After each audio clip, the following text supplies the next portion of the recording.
To GavGoesIn. So yeah, just go ahead, guys. Just bear me 1 minute, just so I can get this right there. Yes, people. So if you guys have seen the title, AMAD Diallo. We're gonna talk about AMAD Diallo, and again, when you come through, guys, make sure you sub to the channel. Make sure you smash that like button, and again, make sure you give me your comments and your views as always. Big up to Barbara Joseph for coming through. As I said, your support is appreciated each and every time. So yeah, big up yourselves, guys. And what I would say, guys, the post that I've been doing as well. So if any of you have been watching out for the posts, there've been some good reactions to the post. I've done all different ones. I think the latest one I've done today, which I think come out, I believe, at 10 o'clock. Again, I won't spoil it, but if you get a chance to go onto the posts, give that a check out. And it's been some good feedback on that. And the reason I ask a lot of these questions, because I think it's good to see how people's, in a sense, how people think about football. So the latest one, as I said, there's some differences of opinions. Big up to Gunners fan as well for coming through. And as I say, yeah, give my my post, the latest one, give that a vote as well, and let me know what you think. And as I said, if any of you guys want to get into some of the polls that I've done, we can get into that at the end of the stream. But as I said, it's good to have these polls, because it just shows you that the way a lot of people see football isn't the same. So but it's good to get into that anyway. But big up yourselves. Big up to Daniela Iacona as well for coming through. And guys, as I said, as always, keep giving me your questions, keep giving me your comments. And yeah, let's get into it. So AMAD Diallo, I'm a massive fan of AMAD Diallo. What's AMAD now? I think AMAD's 23 years of age. I believe he was signed to the club when he was, I think was he 18 or 19, he might have been, And again, coming from Atalanta, I think 40 million, which a lot of people at the time said, it's quite a lot of money for an 18-year-old. Obviously, at Atalanta, they were nicknaming him, the Ivorian Messi, and for good reason as well. I think for me, no one's going to be like Messi. I think we're looking at probably Lamine Yamal as possibly one of the closest. But again, Yamal, for me, is more reminiscent of a Neymar, but with Messi's left foot, I would say. But for me, AMAD, obviously went away on loan at Rangers. Didn't really have a successful loan there, but then went to Sunderland. And to be fair, at Sunderland, he this is where he showed his quality, in the Championship, which is a tough league. You had fans out there saying that he's probably been their best ever player. Again, this is the thing. Like Ahmad's been there relatively for 5 minutes in comparison to a lot of other players. Even if you look through the years, the likes of Kevin Phillips, Niall Quinn, even Darren Bent was there as well. A lot of these players, you would think would be held in higher accolade than what AMAD did, than what AMAD would be.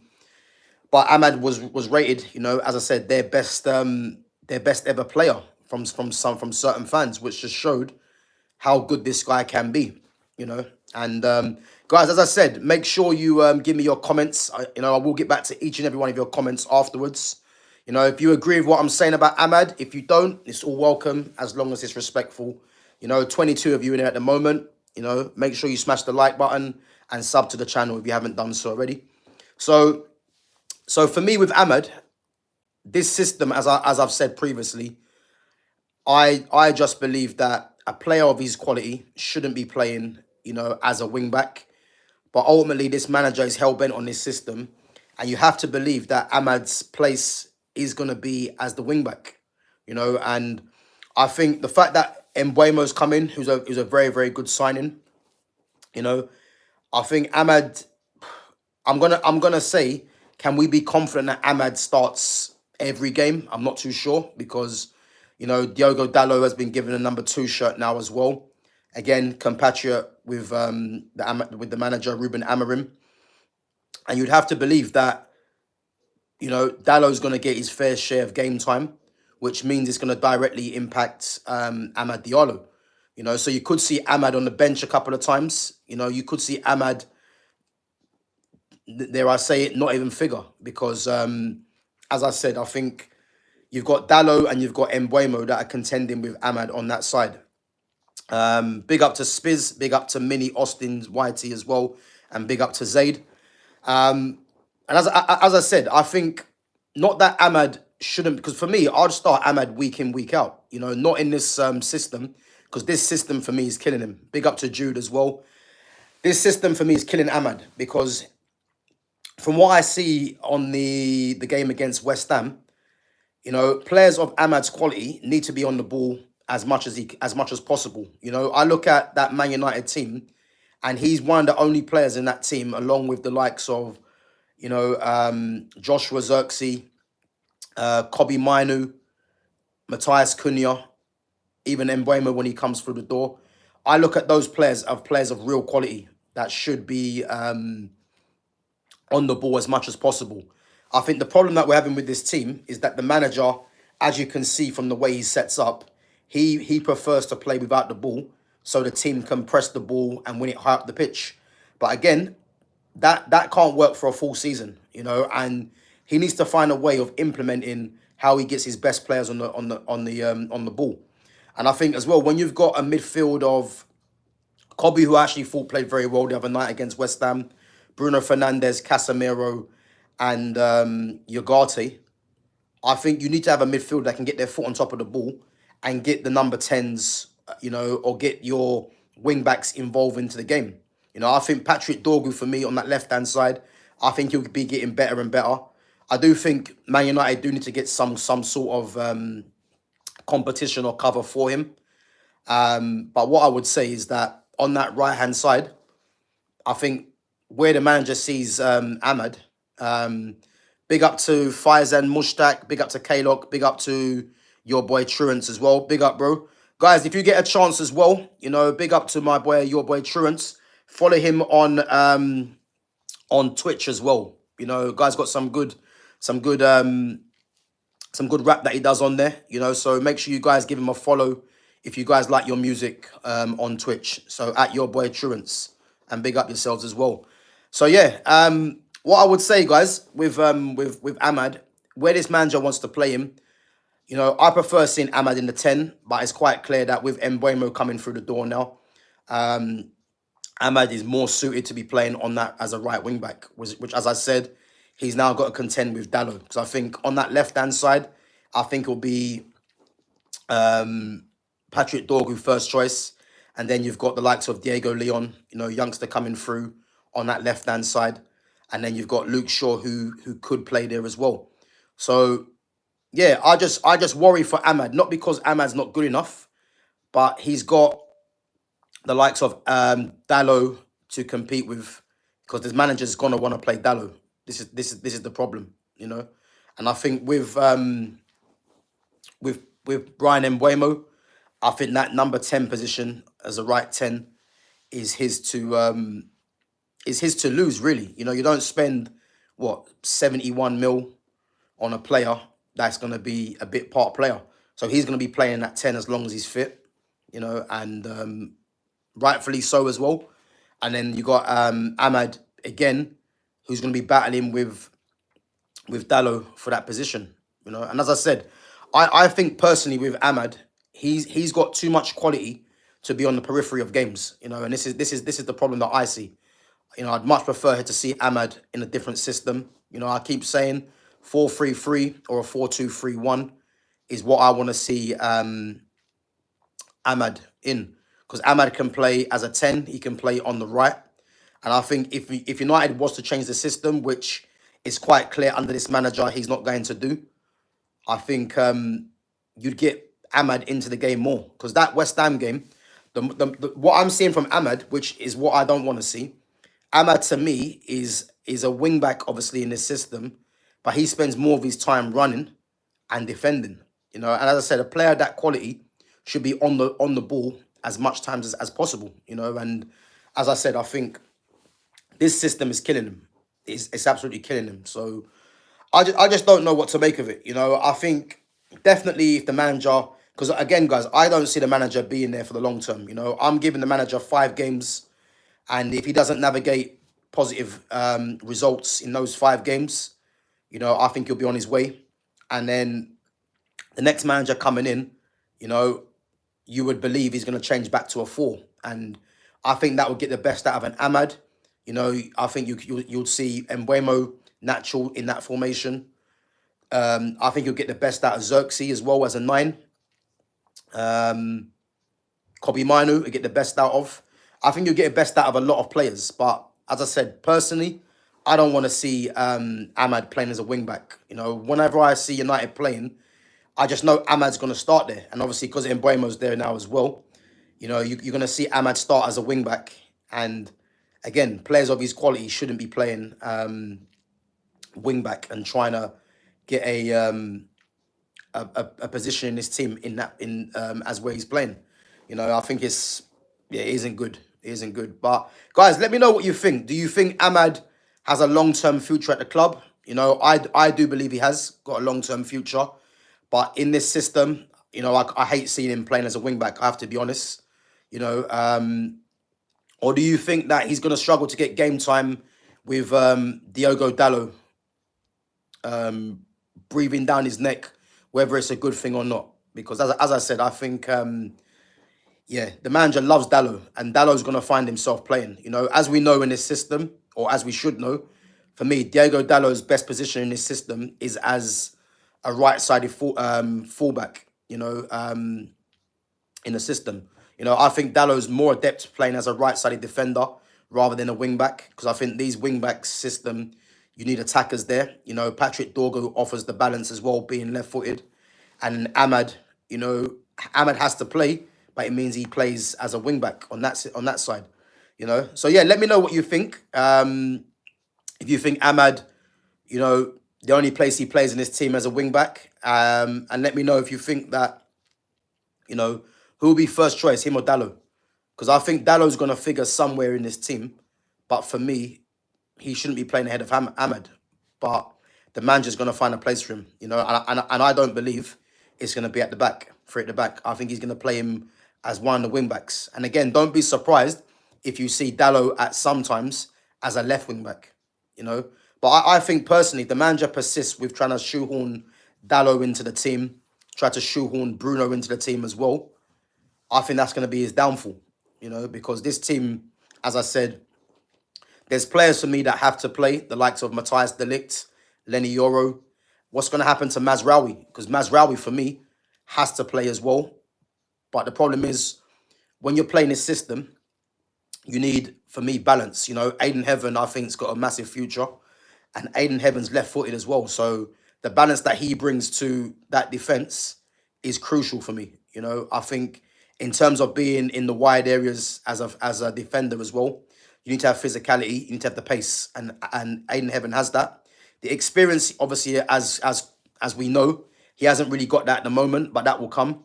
But I think Mazraoui, for me, has to figure somewhere. And again, this is going to create some problem, because for me, Mazraoui has to play as a right-sided or left-sided defender.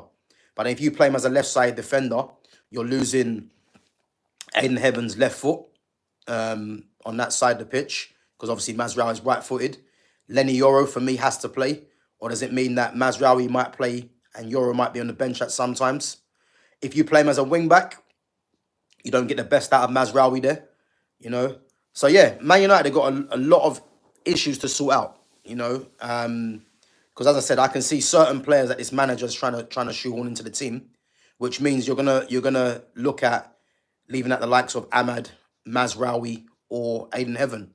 I think one of those three are not going to be playing regularly if the manager persists, as I said, with playing the likes of Dallo, you know. So yeah, let me know what you think, guys. I'm going to go through your questions, guys. There's 50 of you in at the moment and only 9 likes. 56, sorry. Let's smash the like button and let's sub to the channel, guys, if you're enjoying the content. And again, keep your questions and your comments coming. I'm going to go through each and every one. Spiz says AMAD is going to have a great season. The thing is, I don't doubt AMAD can have a great season, but the problem is, where's he going to figure? Because if he figures, as I said, in a right wing back slot, you don't get the best out of AMAD there because this team can't keep the ball. And the problem that I'm seeing, and it's a problem that Cunha's going to have as well. Guys, Cunha's going to get very frustrated in this team. I'm telling you this now because that game against West Ham, you could see the way that Cunha was playing, he was trying to do a lot of stuff by himself, and in a sense, I can't really blame him because he's not going to be getting the balls, getting the ball in areas of the pitch where he can hurt the opposition. So I can see him getting frustrated. I can see him at times on the periphery of the game. And then what he's going to go and do is leave his position to try and get the ball and try and influence the game. And again, this is going to be a problem because you want someone like Cunha in the final third of the pitch where you've got a midfielder that can slot the ball into the dangerous areas to get Cunha on the half turn to get his shots away or link with a striker. And I think the longer the season goes on, if United don't sign a midfielder that can get their foot on the ball, and get the likes of Cunha and Mbeumo and AMAD into the game, you're going to see a signing in Cunha, a new signing, that is going to get very frustrated. And then you're going to see him trying to do everything on his own, which ain't going to be good for the team because it's going to be taken away from others, and then again, it's going to become frustrating for viewers. So, yeah, I think that's one to watch, But again, I think the likes of AMAD, Cunha, they're the kind of players you need to get onto the ball. And the way that I'm seeing this team at the moment, it's going to be more of last season, more frustration. So, yeah, we'll have to wait and see in that one. Big up to Faizan. Mushtaq says, Ronaldo or Messi? Messi. I get these questions all the time. Guys, again, for those of you that have just come in, make sure you give a check my recent polls that I've been doing. There's quite a few on there. The most recent one, which come out today at 10 o'clock, I'm not gonna ruin it for you guys, but when you get a chance, go and have a check and give your vote, guys, because I think these things are good to see the mindsets or how people see football. The way that I've worded the question, I've done it on purpose to see the thinking. So if you guys get a chance, yeah, check out the polls I've done over the last recent days. I think I've done 4 over the last 2 days. So yeah, give that a check and let me know what you think. And again, make sure you vote. Big up to K-Lock. K2 says, did you see the Anthony to Al Nassr thing? Yeah, I've heard of that. I'll be honest with you. I'll be surprised if he does go to Al Nassr, if I'm honest, because I think Anthony's Is he 23, 24? I think he might be. I think he might look at it and think, he's got work to do in Europe. That Saudi bid is always going to be there. Those guys pay mad money, and I think when Anthony hits 28, 29, if he's desperate to go to Saudi, then it's always going to be there. But I think at the moment, if United can get money for Anthony and get his wages off, again, they're going to be laughing. But personally, I think I can't see him going to Al Nassr, unless they give him offering money that is just mind-boggling money, then fair enough. But, I've heard that Atletico Madrid are interested. Bayer Leverkusen for me is a non-starter.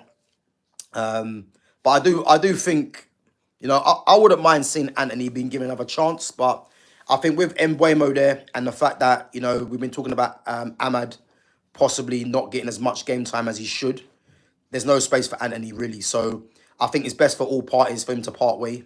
And if United can get money for him and reinvest into the team, yeah, I think that's ideal personally. But yeah, I don't see him going Al Nassr. I just don't see it. I think he might think to himself, Europe is his destination to try and, show what he's about. But again, if he does go to Al Nassr, it wouldn't be a surprise. The money that's on offer there, as we know, might be too good to turn down. So, so your boy Truant says, Amarim would have to be a madman to not play AMAD properly. Yeah, bro, listen, man. I think what it is with AMAD, AMAD's probably his own downfall, I would say, because the guy has so much quality, but then, yeah, because he's an athlete as well, you can see why if Amarim wants to play him, he'll play him as a wing back, because a player of his quality has to be in the team, you know. But the problem is that he's more suited to playing as a wing back in this system. And now that Mbuemo's there as well, it's more than likely he'll be playing there. So, but I just wish that this system would have changed to a 4, because if you play a 4-4-3-3 or 4-2-3-1, Ahmad now can fill two positions comfortably for me, in the 10 or as the right winger.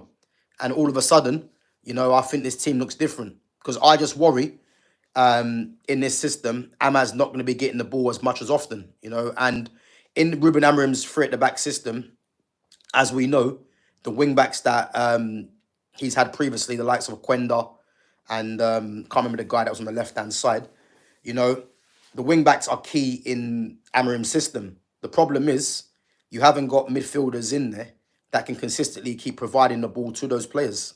So for me, I just see Ahmad on the periphery of games a lot more than he should be. So this is why I'm saying I just hope that Ahmad just gets more game time. Well, gets more game time for one, and he's used properly, you know, as you said.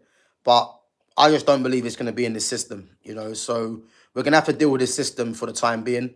But until, as I say, the 5 games this man just got to show if there's been any improvement. And if not, then he should be on his way. You know, I don't want to hear no excuses, but we'll have to wait and see, man. But big up, bro, for your comment. So fake name says, how do you feel about Rashford to Barcelona? Listen, if you guys haven't seen my stream that I done when Dean Saunders, you know, his ridiculous comments on Marcus Rashford moving to Barcelona, well, about Rashford driving a Rolls Royce, I touched on Rashford going to Barcelona on that stream as well. So if you guys get a chance, give that a watch as well. You know, that's into chapters as well, so you guys can be able to direct to what I've said on there. And you know what? It's some interesting things that probably some of you might have been aware of, but some of you I don't think would have been aware of. So yeah, give that a check. But my feelings on Rashford going to Barcelona, personally, Rashford should have left Man United about 3 seasons ago. You know, and I've always maintained saying that Rashford has been propelled to a level that he was never meant to be on. You know, in terms of his the PR that he's got, you know, when he was feeding the kids, etc. That's propelled his profile into people believing that he's this top footballer, which, to be honest with you, he was never really that. You know, he was just someone that come through the youth, you know, and was a decent, well, I say decent, a good player. But the way that his career has gone, you know, I think that has a lot to do with the Man United fans thinking that Rashford was better than what he was, you know. So I still maintain that he's a good player, but I never thought he was special. And the thing with Rashford is that he was always pitted against the likes of Martial. You know, too many fans would say, would have Rashford over Martial, even though clearly Martial was the better player. But again, people will look at his injuries, you know, they'll look at the fact that they would say that he was lazy, you know, when he wasn't. But it's perception, you know, that people have with certain players. When Rashford first came through, you know, he came through with a bundle of energy, you know, he would chase everything down. And because he come through the youth as well, he was more relatable to a lot of fans. Whereas Martial, on the other hand, you know, Martial looked laid back in style, you know. But because he's laid back, doesn't mean that he's not trying. But I think a lot of fans just looked at Rashford as automatically being better than Martial, which he never was. And the problem is that Rashford was always getting away with it because the likes of Martial, Pogba, Jadon Sancho, you know, even Jesse Lingard as well, they were all used as scapegoats for Marcus Rashford because Rashford was the new one coming through the youth. You know, he was PR'd massively by this country. And I think what's happened to Rashford now is that the likes of Martial, Sancho, Pogba have all gone. Obviously, Sancho's still there, but he's trying to get a move out of the club. You know, Lingard, all gone. I think what's happened to Rashford is that because his fan base were desperate to try and push through Garnacho, who plays on the same side as Rashford, Rashford got given a new contract, and it's like it's open season now to criticise Rashford. You know, but again, The fact that Barcelona have signed him, you know, it's smart business from Barca, and it's a great career move for Rashford, really, because the fact that he's got to move to Barcelona when, let's be honest with you, he doesn't really deserve to be playing at Barca in comparison to what he's done over the last couple of years. Just shows how much PR he's got in the game, you know. But for me, it's smart from Barca because Barca needed someone with pace, someone that can cover, you know, the striking position and a left winger position as well. He's going to be back up to Rafinha, Lewandowski and Yamal, but they've got another body there along with Ferran Torres as well. So it's smart because they've paid nothing for him and they've got him on loan and there's an option to buy him on a permanent, even though I don't think they're going to sign him on a permanent anyway. But yeah, as I said, man, I think it's a smart move from Barcelona and a great career move for Rashford. So yeah, that's what I would say on that one. Nalo says Barca or Madrid. Barcelona for me, all the way. Barcelona. I've been a massive fan of Barcelona ever since the days of, you know, Rivaldo, Patrick Kluivert, Javier Saviola. You know, then you got obviously the Neymars, the Messis.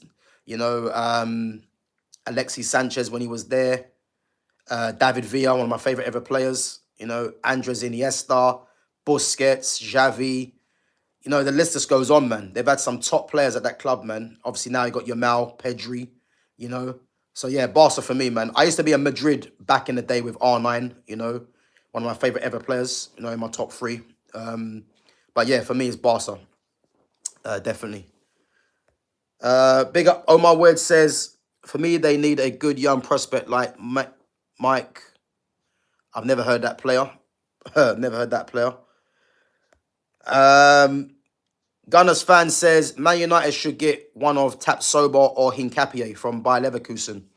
So, you know, I've spoke about Tapsoba before. You know, Tapsoba for me is someone, I believe United were linked with him in the past. I think under, I want to say under Van Gaal, not Van Gaal, sorry, under Ten Hag. I think they might have been linked with him. You know, but I think Tapsoba is a good defender. You know, and I'm surprised he hasn't had much interest from elsewhere. But I think in terms of what Man United are looking for right now, I don't see Tapsoba as being one. Hincapié obviously is left-footed, you know, left-sided defender. But I think because Aiden Heaven's there, you know, unless United get rid of Lisandro Martinez, who in this system as well, is a liability for me in the wide areas. And obviously, how does he come back from his injury as well, which is going to be an issue, you know. Yeah, Hincapié and Tapsoba, I think, are two good defenders, but Man United, for me, are not going to sign them, you know. But I'm just surprised that there hasn't been other teams that have at least inquired about both of them, you know. But I don't see United signing either one of them, you know, even though I do think definitely Tapsoba is a decent player. But not what United require right now, I would say. Big up to Caleb Richards, says, you support United? I do. Man United supporter. Barcelona is my other team as well. But yeah, I'm well versed in any team you want to talk about, whether it's any team in the Premier League, abroad, La Liga, Bundesliga. Yeah, just let me know, man. Big up to Ammo as well. Yeah, big up Ammo for coming through. Guys, come on. There's 32 of you in at the moment and only 16 likes. Let's smash the like button if you're enjoying the content. And again, make sure you sub to the channel as well. Kelton Doughty says, Mbuemo 9. I mean, he can play as a 9, you know. This is why, again, for me, I think that, you know, I'm going to talk about it in a minute because, well, actually, what I'll do, I'll talk about it now. You know, I mentioned this the other day. Man United are looking at Sesko and Ollie Watkins. And for me, I have to say personally, I don't want either player, if I'm honest, you know. I think if it came push to shove, you know, I would say Ollie Watkins because, again, Ollie Watkins is already in the league, you know, and again, he's someone that does guarantee you 15 goals at least a season. So, whereas Benjamin Sesko, who I don't rate anyway, he got 13 league goals in the Bundesliga, and again, sorry, wait 1 minute. He got 13 league goals in the Bundesliga. and he's going to cost a lot of money. So I just don't understand why United are looking at him. And for me as well, he's not going to suit what Man United are trying to do. In terms of Man United having those wide forwards, which I've probably mentioned so many times now, it's important that you get a player that is either experienced in the league, or you get a player that can facilitate for those wide forwards, And I look at Mateta, Vissa, Ivan Toney. You've got three players there that are not only experienced in the league. Give me 1 minute, guys. You've got three players there that are not only experienced in the league, but you've got three players there that can provide what United need to those wide forwards. I look at Benjamin Sesko, and I think Benjamin Sesko is another Rasmus Højlund, And again, what makes me laugh about a lot of fans that I've been seeing as well, for so long this season, start of the summer, a lot of fans were saying United need to go and get a proven goal scorer. Yeah. Obviously missing out on Gyökeres, missing out on Osimhen, and I think again there was linked to probably another striker. So now all of a sudden it's like go and get Benjamin Sesko, who has only got 13 league goals. So if you want to get a proven striker, you don't a proven goal scorer, you don't go for Benjamin Sesko. Yeah, that's a fact. If you want to get a striker that can get the best out of the wide players, the wide forwards, in being able to facilitate, you don't go for Benjamin Sesko. So again, I don't want Sesko or really Watkins, but if it's a choice between both of them, it has to be Ollie Watkins for me, And but I just wish United were in for, as I said, Mateta, Vissa, or Ivan Toney. I think Ivan Toney out of the three will be a difficult deal to do because the money is getting paid in Saudi. But those three would fit the system perfectly. And then you've got Ivan Toney and Vissa, who have both played with Mbeumo, And then you've got Mateta, who for me is underrated and will provide, the target man, the link man, and can run the channels as well, a lot more effective than what a Benjamin Sesko would offer, So that's what I would say. But in terms of Mbeumo playing as a 9, there's options there because he can play as a 9, just like Cunha, just like Joshua Zirkzee.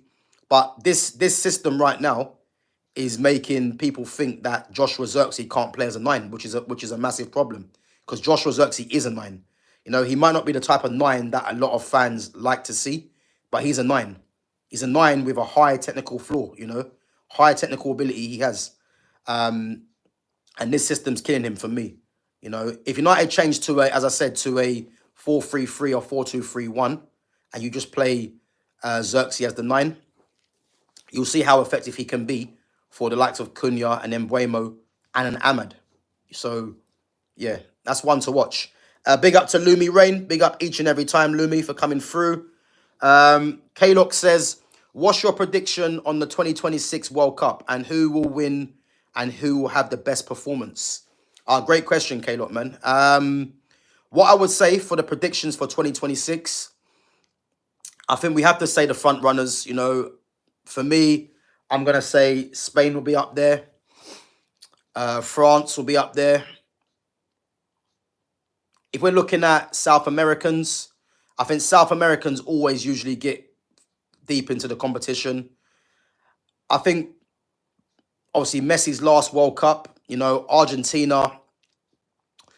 Can I see Argentina retaining the World Cup? I'm not too sure because, again, Messi's getting on a bit now. So he's not going to have, for me, the same impact that he has had previously.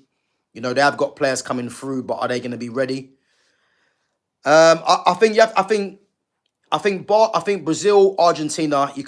I think we'd have to always put them, up there, as being one of the teams to beat. So I'll say Brazil, Argentina, France, Spain, definitely. African teams, I'm not too sure. It'd be good if at least one of them get to the latter stages, but I'm not too sure. But I think they've got a good chance, as I say, of getting to at least a quarterfinal. Any one of them, Ivory Coast, Senegal, possibly Ghana, Nigeria. Who knows? England. I don't know about England. I have to be honest, because I don't trust this manager, Thomas Tuchel, to play the right balance, to play the right players, because he's going to shoehorn certain players into the team, i.e. Jude Bellingham. He'll be shoehorned into this team, and if that happens, they're gonna come unstuck.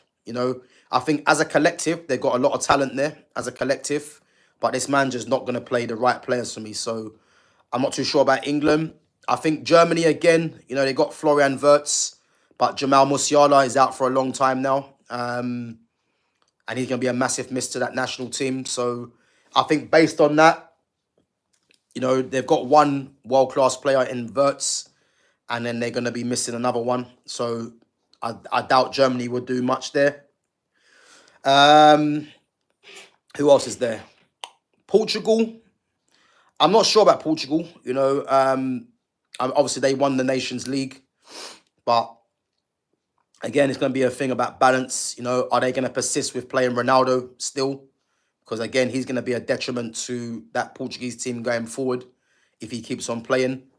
But they've got a lot of talent, man, in that team. And again, a lot of their players play in Europe as well. So yeah, I think you have to fancy them as a quarterfinal team, definitely. Um, the European teams, I can't really see other teams apart from France, Spain, Italy. I don't see Italy doing much, if I'm honest.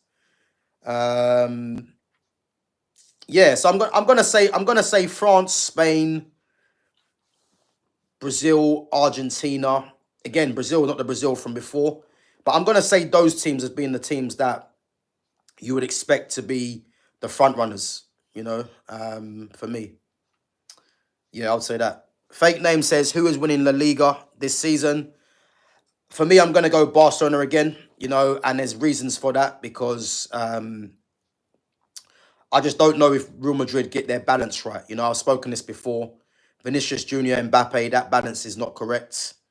Is he going to shoehorn Jude Bellingham into this team as well? How is he going to use Arda Güler? Rodrigo, is he going to still be there? Yeah, there's a lot of things. Obviously, I won't go into it now because I've done it on previous streams, but I think Xabi Alonso is a good manager, but is he going to do what's required to get the best out of that team? Because there's players. I look at Vinicius Junior, Mbappe, and Bellingham. Those three against the big teams can't all play for me because they're going to come unstuck with those three players. Against the lesser teams, he might get away with it, but definitely against the better teams, I think they're gonna struggle. So yeah, and again, if he plays the three at the back system that he played at Leverkusen, you know, how's he gonna put in certain players? So that's one to watch. But as I said, I've spoken this before, and we'll have to wait and see what he does. Crawley Eagle says, big up for coming on as well. Says, big up, who will have the highest GA in the Premier League this season? The highest GA? Well, I think everything's going to point towards Mo Salah, as he done it last season. I mean, again, I'm not someone that's really too bothered about GA, if I'm honest. I much prefer seeing good performances. I think you'd have to say Mo Salah will be the favourite in terms of the GA, as he done it last season. And as I said, I think if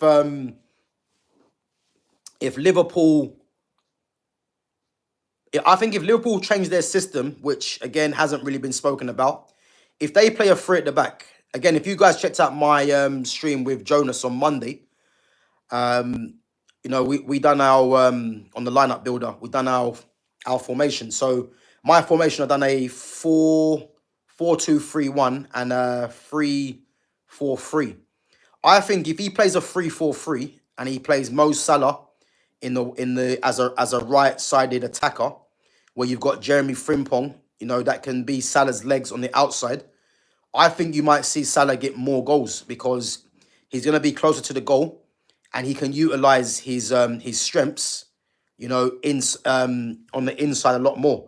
So he won't have to do as much running because he'll have Jeremy Frimpong's pace and his energy on that side, which means Salah will be closer to goal. So I think Salah could get more goals and assists this season if they change to a three at the back. because again, he's experienced in the league. You know, he knows what this league's all about. You know, he will definitely get his fair share of goals. Obviously, he's a penalty taker as well. So I think he can actually get more goals in that three at the back system if he's closer playing in field. So yeah, that's one to watch. But I'm gonna say Salah because he's done it last season, and just based on what I said, yeah, he could be for that reason. But I think he'll have to be the favourite. You know, big up to Broderick as well. Big up for coming through. Lumi says, do you think Real Madrid will click with all these egos together? So Lumi, as I just said, man, no, I don't think they will. Because if I'm looking at the three at the back system that Xabi Alonso played with Bayer Leverkusen, you know, if you look at the right side attacker, he normally played Adley, and Adley's left-footed. So for me, if you look at the profile of players that Xabi Alonso has right now, you know, you look at Arda Güler as the most obvious one, being that he's left-footed to play on that side. You know, but I think he's gonna shoehorn the likes of Mbappe and Vinicius Junior into the team, which means that, you know, a natural striker in Gonzalo Garcia, who has proved in pre-season, you know, that he's got a role to play. He could miss out. Rodrigo, where does he fit into this? If you're gonna play a left-footed on that side, yeah, it's gonna be interesting to see what he does, because as I keep saying, if he plays Bellingham, Vinicius Junior, and Mbappe all together, yeah, it's not gonna work against the best teams for me. Definitely not. And again, as you mentioned, all those egos in one team, you know, and I think the problem that Vinny and Mbappe will have to the team is that you've got two players there that are superstars in their own right, or they see themselves as superstars for one of the biggest clubs in the world. And before Mbappe came, Vinicius Junior was holding that mantle. Now that Mbappe has come to the club, you can see Vinicius Junior has gone somewhat into his shell, you know. And if you look at the balance that they had at PSG with Mbappe, Neymar, and with Messi, you had three players there that are all key players for different reasons, not just for the national team, but for club as well. You know, they're looked at as the go-to guys for the national team. And then when you checked against the best teams, you had three players that were majority behind the ball. You know, and again, that meant that PSG, their midfield, had a lot more to do, because you've got three players that are seen as superstars in their own right for their national team, and they would see that for their club team as well. You know, so that was a problem in itself. And I see that a bit similar at Real Madrid. You've got Vinny and Mbappe, who will feel that they're the go-to guys for the team. And if you've got those two players behind the ball, Bellingham at times, I think Bellingham out of all three of them is probably the more harder working player in terms of, you know, the kind of player that he is. So he'll get back a lot more. And let's not forget, he's playing obviously slightly deeper than both of them. But it's not, for me, it's not going to work, that balance and the egos that those three have. So something's got to give. But whether Xabi Alonso does that or not, who knows? Who knows? Fake Name says, how do you feel about Nico Williams renewing his contract till 2035 and rejecting Barcelona? So at the time when I found that news out, I said he signed himself up to a death row contract, because I heard it was like a 10-year contract or something like that, which is madness. You know, again, he's got a higher buyout clause. They're going to pay him more money as well, you'd believe. But I'm just surprised, man, if I'm honest with you, because, you know, playing for Barcelona doesn't come around too often. And what I would say is that him signing that 10-year contract and the higher buyout clause, I don't see how he ever goes to Barca now. You know, so yeah, it's a mad one. It's a mad one, but the way Barcelona work anyway, they'll be looking at this season as, is there anyone that's going to come through that they can look at as the next sort of up-and-coming attacking talent that they can try and get. This is why I'm saying, with someone like Rashford for me is a stopgap for them for the season. So yeah, as I said, I can see them looking out for someone in the future, man. Again, Nico Williams was their top target. They wanted Luis Diaz. Both of them. One stayed at Athletic Bilbao. One's now gone to Bayern Munich. So now they've got Rashford. But they'll be looking out for someone up and coming, I believe, come the following season. You know. But yeah, Williams signing that new contract. Yeah, it's mad for the amount of money that he signed it for the amount of the higher release clause and for how long he signed it for, which is crazy. You know. Um,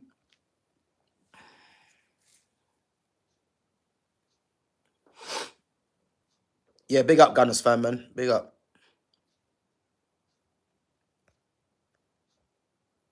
Big up to Sham as well, each and every time. Let's see some of your questions. So Toxic Fiery says, Man United don't even have enough for Benjamin anyway. Mateta will do way better since he's Premier League proven. Yeah, big up to Toxic Fiery. I agree. The fact that Man United are even looking at Benjamin Sesko is concerning for me. You know, a guy that scored 13 league goals in Bundesliga, you know, who a lot of fans as well look at the Bundesliga as being inferior.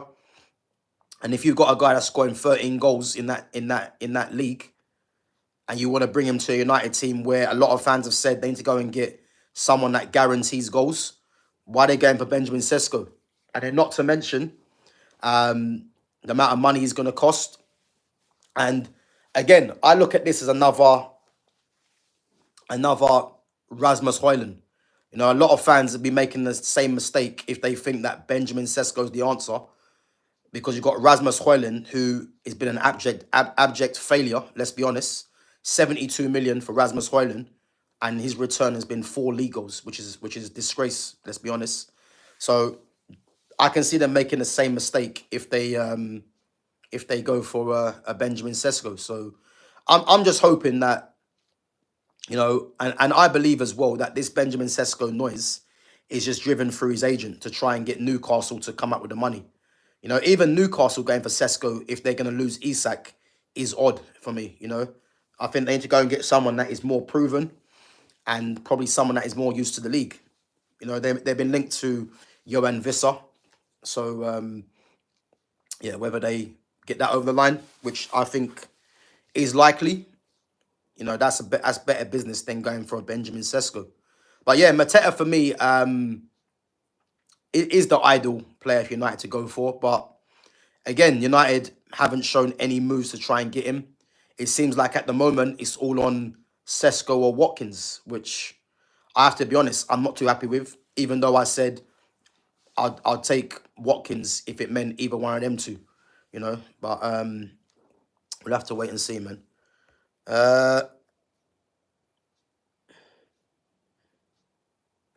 So good question from Lumi Rain. So Lumi says, when did you realize you were good at football and how did you get scouted? That's a mad question, you know. No one's actually ever asked me that, really. But so I got scouted for football. So I played for my local team, Sunday League team, and from there, so I started playing for them when I was about 6 or 7, and then I got scouted for. Funny enough, actually, you're actually gonna laugh. I got scouted for Arsenal. Funny enough, I had a trial at Arsenal when I was about 8 or 9. And then I ended up going to other teams. I went to play for Norwich City as well. And a funny thing, actually, is that when I was at Norwich for like 3 or 4 years, I think, when I was about up until the age of like, I think about 9 or 10, I was at Norwich. And then what happened is that Norwich, when I was there, we had a centre in an area called Potter's Bar. And then you had the actual Norwich team from Norfolk. So from the youth stages, you had one team that was in Potter's Bar, one team that was in Norwich. And then what happened is that at Potter's Bar, our team got folded because they couldn't afford to keep the centre running. Then what they did is that all the players that were from the Potter's Bar, they all had a chance to go on trial to either Chelsea or Arsenal. The fact that I was at Arsenal before on a trial basis, I actually went to Chelsea, and that's how I ended up at Chelsea in the first place. So I was at Chelsea for 7 years. And then eventually went to Tottenham for 3 years. But yeah, so I got scouted first and foremost for Arsenal on a trial basis. Then I went to Norwich for a bit, for about 2 or 3 years. And then, as I say, when they actually folded, the Potters Bar Centre, I went to Chelsea from there for 7 years, and then on from Tottenham. So yeah, that's a mad question, man. No one's actually asked me that, but yeah. But to be fair, I realised that football was my journey and was my calling from young. You know, from the young ages of like 7. You know, my Sunday league team was very successful in when I was playing. I think all but 2 or 3 players played for pro clubs at that age. You know, and yeah, that was my journey, really, how I first got scouted, which was mad. But big up, Lumi, great question. Toxic Fiery says, I don't know about Brazil, maybe Spain or France. I also think Belgium is the underdogs. You know what? That's not a bad shout, Belgium. And again, I forgot Belgium. I forgot Holland. The reason I didn't put Belgium and Holland in there is because I think they're the kind of teams that let you down. I think you look at the talent that both of those countries have, they should be doing a lot better than what they do. So, I mean, you look at Holland, for instance. You know, Van Dijk, one of the best defenders in the world, if not the best. You know, you've got up and coming talents like Yorio Hato now. You've got Matthias de Ligt, who's one of the best defenders in Europe. You know, Nathan Ake, if he gets back fit, is experienced. You got Ian Matson, who might be a left back in the squad. You know, who else you got? Denzel Dumfries, Urian Timber. You know, Verbruggen in goal. Midfield of Reinders, Frankie de Jong, Xavi Simons, Ryan Gravenberch, Gakpo, you know, Depay, Jeremy Frimpong. Like, they got mad talent in that squad. And there's probably players I've actually forgotten about as well. And then I think with Belgium have obviously no more Eden Hazard. So that golden generation is now well and truly done. And I'm talking about when they had like Vincent Kompany, who's the manager now, Vertonghen, Vermaelen, De Bruyne, Hazard, Lukaku, you know, Axel Witsel. You know, that team, they had some literal well beaters in that team. Obviously, that generation is now done. And you're looking at the likes of Yuri Tillemans, Onana. De Bruyne is still there, but he hasn't got the same influence. Lukaku's still there as well, scoring goals. You know, even Dries Mertens used to be there as well. So I look at those teams now and look at what's coming through, and do I believe those teams have what it takes to go all the way? I think in terms of talent, they're expected to get further than they actually do. But to win it, I'm not too sure, you know. And I think the ones that I've said previously, I think they're the front runners for me, definitely, you know. But big up. Big up to LTTN Edits as well. I did say Brazil. I think the reason I'm saying Brazil, this isn't the Brazil from previous eras, you know. But I think when it comes to World Cups, Copa Americas, they always find themselves in the latter stages. So I'm gonna say, just based off that, I believe that they still get to the latter stages. And guys, let's not forget, in terms of attack, Rodrigo, Vinicius Junior, Matthias Cunha, João Pedro, William Esteval coming through, Anthony. Who else is there? Trying to think, is that Endrick, you know, Neymar will be back there as well now. You know what a player Neymar is. Experience of Casemiro, Douglas Luiz, Bruno Guimaraes. You know, guys, they've got quality players, man. So I wouldn't be writing off Brazil by any means, you know. And I think, as I said, they do usually get to the latter stages, which I think can still happen. So I'm gonna still say that they get there for me. Lumi Rain says, what are your thoughts on teams selling their ladies' team / hotels to themselves to pass PSR? My opinion is it's ridiculous. Yeah, big up Lumi. Lumi, what I would say is that, you know, the fact that Chelsea have found a loophole in the system, listen, you can't blame them, man. You can't blame them. So I'm all for teams. If teams can find loopholes to try and get them to spend more money, to try and allow them to spend more money, I'm all for it, because for me it shows that by any means Chelsea want to be successful, and I ain't got a problem with that because, as I said, I just wish that Man United, my team, would adopt the same approach. Man United always want to go, by the sincere approach, and that ain't getting you anywhere. Let's be honest. So the fact that Chelsea have done that, I haven't got a problem with that. I mean, a lot of people might have, but I haven't. Because look at the business that they're actually doing now. Look at the money they're spending. They've found the loophole, and good luck to them, man. I just wish that, as I said, my team could do the same sort of thing. You know. Big up to Safcom Wallace, says Spurs versus Arsenal friendly.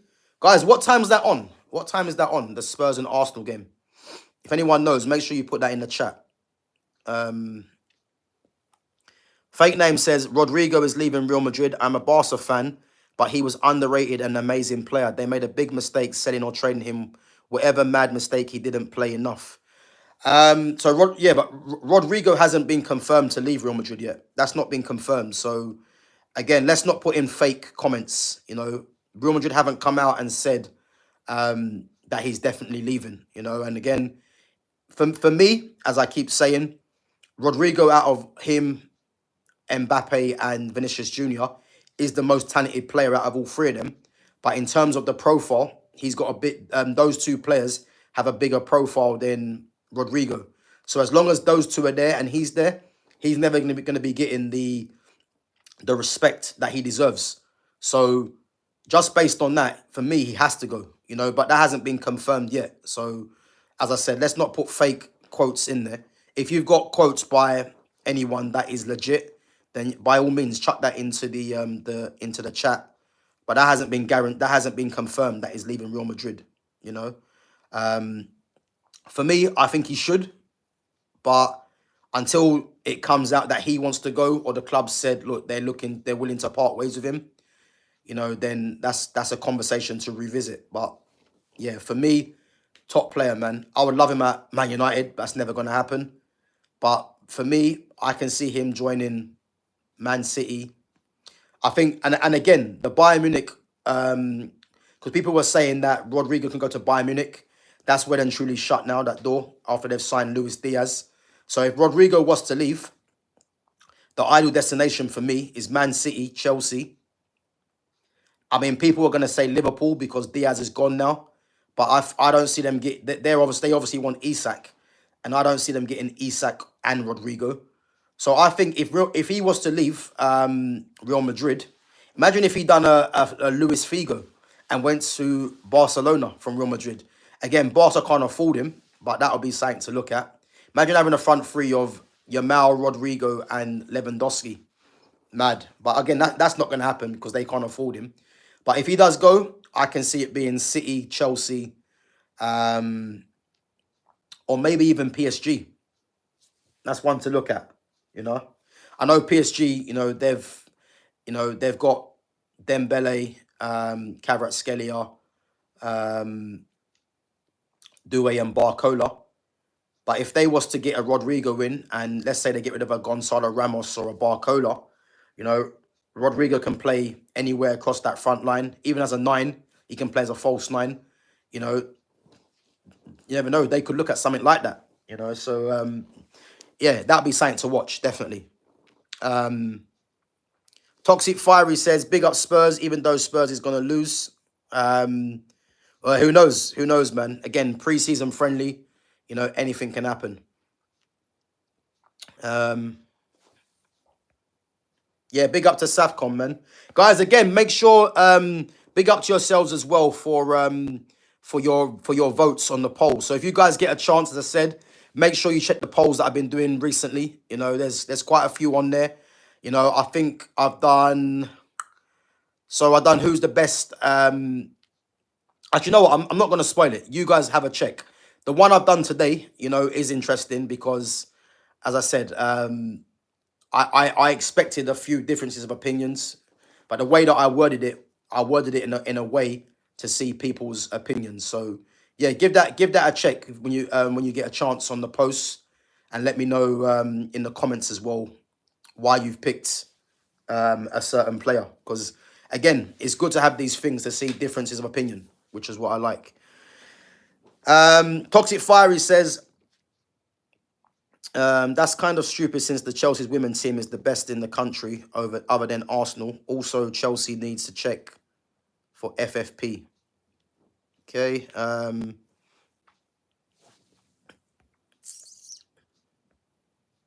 Yeah, listen, I think it's smart as well, as I said. Yeah, big up to Sham, man. Big up, Sham.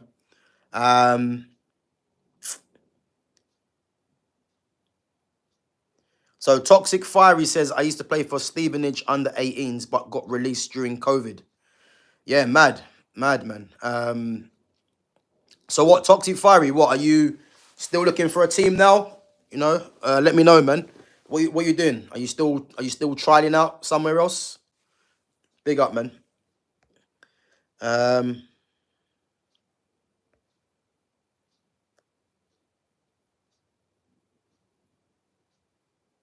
Yeah, big up to Lumi, man.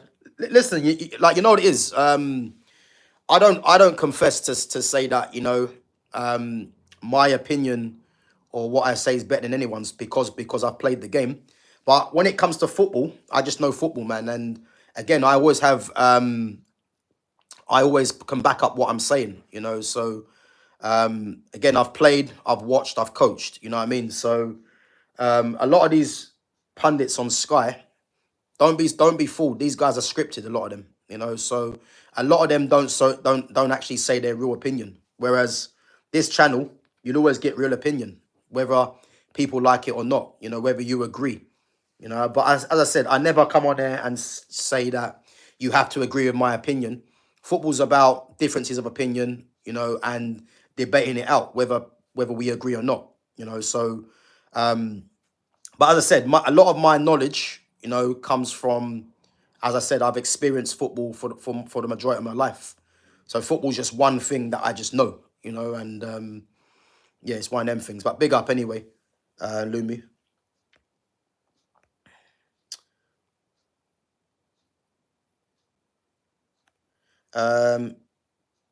So Amo says, I think Sesko could make you play more fluid. I disagree. I disagree because what I would say, Amo, is Man United right now don't play fluid, and the problem they don't play fluid is because the team is too much fixated on athletes. This has been a problem since Ten Hag, since Solskjaer. Even though Solskjaer did come out in a press conference saying that he wanted to change the way that United played, because as bad as Solskjaer was, Solskjaer understood that the way Man United play is not suited for the long term, which is why when Sancho came in, as we know, Sancho's a highly technical player, and you need more technical players in the team to get the best from a Sancho. Yeah. So the reason this team struggles right now is because you look at Amarim's best lineup. Yeah. So if we go through the lineup that Amarim plays, Matthias de Ligt, again, we can't even say if this is Amarim's best defense. So I'm just going to base it on what I think he likes. So if we look at Euro, de Ligt, and let's say Mazraoui, de Ligt, yep, I like de Ligt on the ball. I think he's decent. Same with Lenny Euro and Mazraoui. Cool. I think those three on the ball, I'm fine with. Yeah. Then we look at Diallo, who he wants to play. Dallow's decent on the ball, but he's not the greatest. Patrick Dorgu, obviously inexperienced. Cool, I get it. Then you go into midfield. Bruno Fernandes wants to play hoofball. Yeah. If he plays Ugarte next to him, Ugarte is not the greatest on the ball and will give it away more than not. Rasmus Højlund, there's no worth speaking about Rasmus Højlund because he shouldn't even be in the thinking. Yeah. So then you look at the tens. Embuemo and Cunha, you'd expect to play, but in the past he's played the likes of Mount, Garnacho on the flanks. Yeah. So what I'm trying to say is that unless this team has the majority of your team that want to play good football, then it's never going to work really in terms of playing fluid. And the reason I don't want Sesko is because Sesko, for me, is another player that's going to be like a Bruno Fernandes, someone that just wants to run around the pitch, play on the last man. And United don't need that. United need as much ball players into the team as possible. I look at Joshua Zirkzee, ball player. Kobe Minu, ball player. AMAD, ball player. Cunha, ball player. A bit of a hybrid, I would say, Cunha. Mbeumo. I think Cunha and Mbeumo can be classed as the same. They're hybrids. They're players that have pace, and physicality, and they're good on the ball as well. So as long as the team has got the majority of the ball players playing, you can play fluid football. The problem that I see is that if you're bringing in a Sesko, you're not going to be fluid. You're going to be playing very much the same as what I've been seeing over the years from United. So this is why I don't want Sesko. I look at Visser, Tony, and Mateta. They will enable United to play more fluid and better football, which is why I wouldn't mind having either one of those three. Or better yet, Xerxes as the 9, and you've got him that can facilitate for the wide forwards. So that's what I want to see. But yeah, as I said, man, I'm not a massive fan of Sesko, and out of the two, even though I don't want Watkins really, it has to be Watkins for me over Sesko.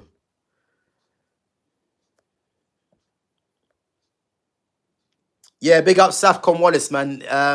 Yeah, listen, Hazard or Salah chat, and again, the way that I worded it, it's I done it in a way because I could tell how well I just knew certain players would go for certain people would go for a certain player, but the way I worded it let me know would let me know how people see football really. I haven't checked the poll lately, but if you guys get a chance, man, vote, and then obviously I'll get back to your comments as well.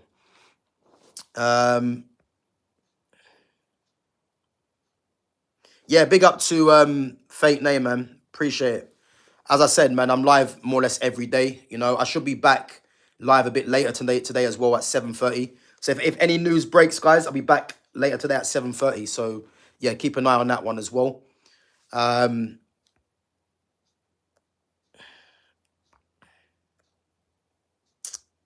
Let's see. Yeah, big up Sham, man. Yeah, guys, if those of you that didn't know, I played against Rooney when I was 13 or 14. And yeah, it was an eye opener, I'll put it that way, man. I played against Sameh Nasri as well. And Sameh Nasri was an absolute joke, But yeah, that's two players that I've played against, Sameh Nasri and Wayne Rooney, when I was like 14. And I think now, obviously, you guys probably know Liverpool's newer signing, Rio Engamoha. Played against him as well, five-a-side. Played against him actually about 2 or 3 weeks ago. So yeah, Rio's gonna go far, man. He's a good player.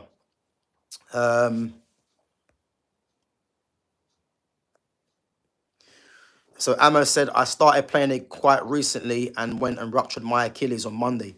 That's mad because I got a friend actually that I play five-a-side with, and he actually done the same thing. And funny enough, actually, he's done both Achilles, which is mad. And his most recent one that he done about, I want to say about 2 months ago.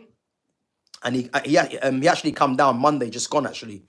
And he showed me the scars of his Achilles, man, and it's mad. He said he can't even put any weight onto his right leg, and it's crazy, man. And it can be done easily. Yeah,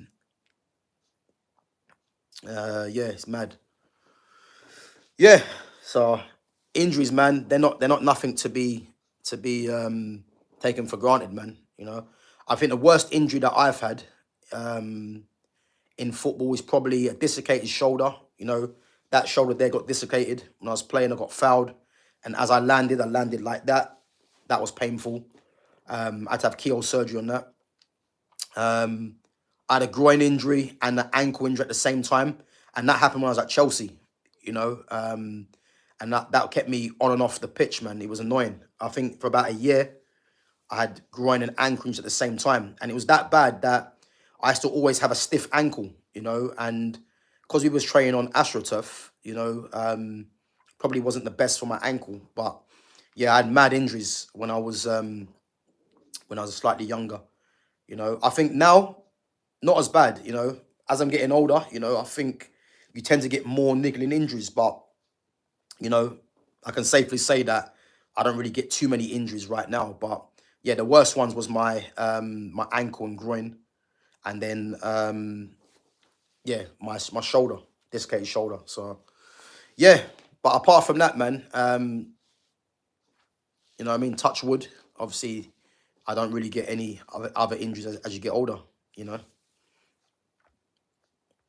Big up to Terry. Terry says France all the way. Yeah, listen, France on my team, man. Obviously, I got heritage from France. Guadeloupe. If anyone knows Guadeloupe, French colony there.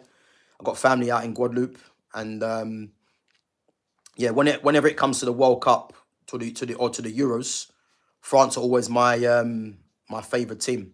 That nation's always been littered with quality, man. I think if we look at France right now, in terms of what they've had previously, isn't as good as it can be. But I think France will come back, man, because France always produce quality players. So yeah, but France are my team, man, when it comes to the national team. You know. So Toxic Fiery says Jeremy Doku is one of my favourite Belgian players, even though he's had a shaky season due to injuries and not playing first team football for Man City. Watch the World Cup, he will turn up. To be honest with you, man, I'm not a massive fan of Jeremy Doku by any means. I think for me,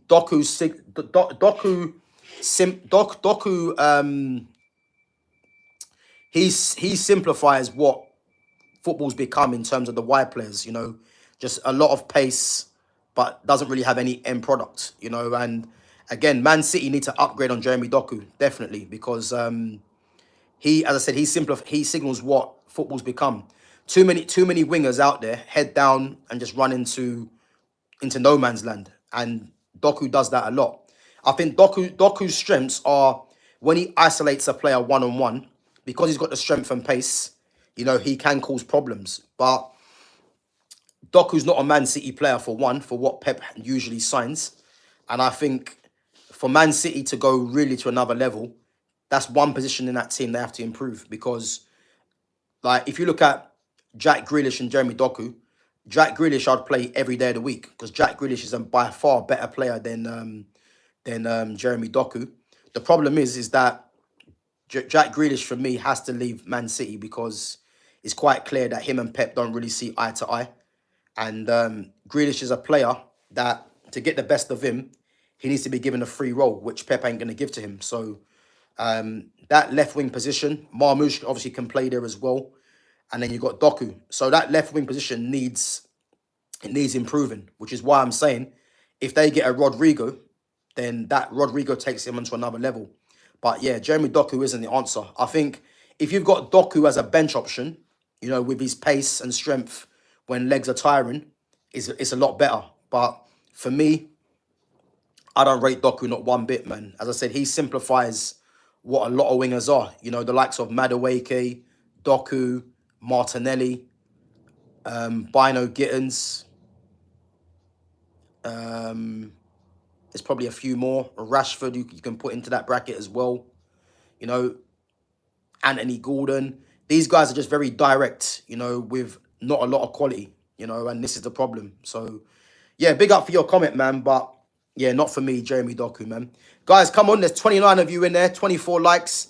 If you're enjoying the content, it's free. Smash the like button and make sure you sub to the channel as well. And, guys, check out my other content as well, man. I've got some good content on there. Check out the playlists as well. And check out my posts, most importantly. Terry says Richarlison. Yeah, Richarlison as well. Another one, Brazil player. But Richarlison's not going to start for me for Brazil. I think if we're looking at Brazil's front line for the World Cup, if everyone's fit, I think Vinicius Jr., Neymar. The thing is, I don't know how they're going to fit all them in, because I think what they need to do is probably play, Paqueta, another one as well. I think if they want to play Vinicius Junior and Neymar together, they're gonna have to play Neymar in the 10, give him a free role, and play Vinicius Junior from the left. And then you got Rodrigo for me, who I'll definitely play. But João Pedro might have to play as well. Cunha. They've got so much quality, Brazil. You know, they've got so much players to pick from. It's like someone's going to miss out. But you would think Neymar coming back to the squad, Neymar has to play, because Neymar for me is Neymar. So he has to play. But they're going to want to play Vinicius Junior. And how you can't put both of them in the team unless you play Neymar in the 10, which I think they might do. But again, if they play Neymar in the 10, you're gonna have to have two disciplined midfielders, you know, that are not gonna go and sprint all over the pitch. Which, you know, you look at again, Edison, another one. I think they could play Edison and Casemiro in there as the protection for if you're gonna play Neymar in the 10. But that means you got Paqueta, Bruno Guimaraes as well. Could Joe Linton be in the squad? Who knows? But they've got a lot of players to pick from. But I think it's going to be important to get the balance right. And I think if you play Neymar in the 10, Edison and Casemiro might be their best combination, because you've got Casemiro's experience and you've got Edison's legs. But that means you're going to Paqueta, Bruno Guimaraes, you know, Douglas Luiz. These guys could all be on the bench. You know, so Ancelotti's their manager, so Ancelotti's going to know what to do, because for me, Ancelotti is one of the greatest ever managers, and he's going to devise a plan to get the best out of those players for me. But I think he might have a problem in trying to fit in certain players, because you would assume Vinicius Junior and Neymar have to play. Rodrigo, I'll definitely play. And then João Pedro by what he's doing, you know. But again, it's going to come down to form and to fitness. But Ancelotti, I believe, will play a team that will be a team that he would believe that can go all the way, you know.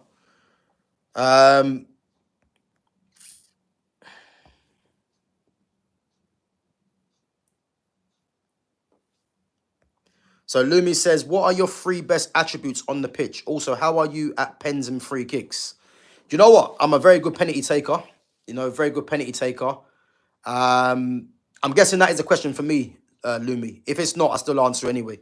I'm a very good penalty taker. Free kicks, I'm actually decent on as well. You know, I think, to be honest with you, I haven't taken too many free kicks, you know, in my career. But the ones that I've taken, I usually do hit the target. You know, I've scored a few as well.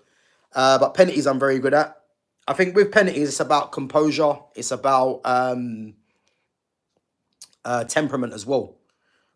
But my 3 best attributes on the pitch, what I would say, or the 3 best attributes I would say, one's mentality.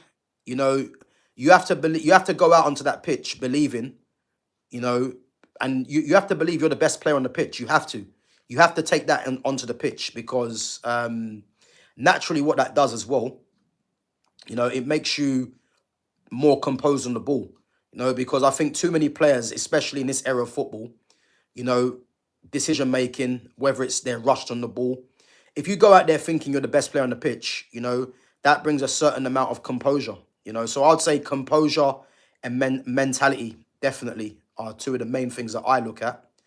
And the other one, I would say being smart. Yeah. I think composure, mentality, and intelligence. I think these 3, are important. You know, because these 3 things are often ignored. You know, because intelligence is something that isn't too common on the football pitch. You know, and when I say intelligence, it's like, this is why I don't like what Bruno does, whether that's under instruction from Amorim or whether Bruno just doesn't think on the pitch. When Bruno tries to press the goalkeeper and then just run all over the place, a lot of fans would look at that as, you know, he's working hard, but he's not. He's just being ill-disciplined, and he's not thinking what he's doing. Because if you think of it like this, yeah, you got a goalkeeper and 2 defenders. If you're trying to shut down the keeper and then you're trying to shut down the 2 defenders, you know, if they're composed on the ball, they can just pop it past you and then you're out of position.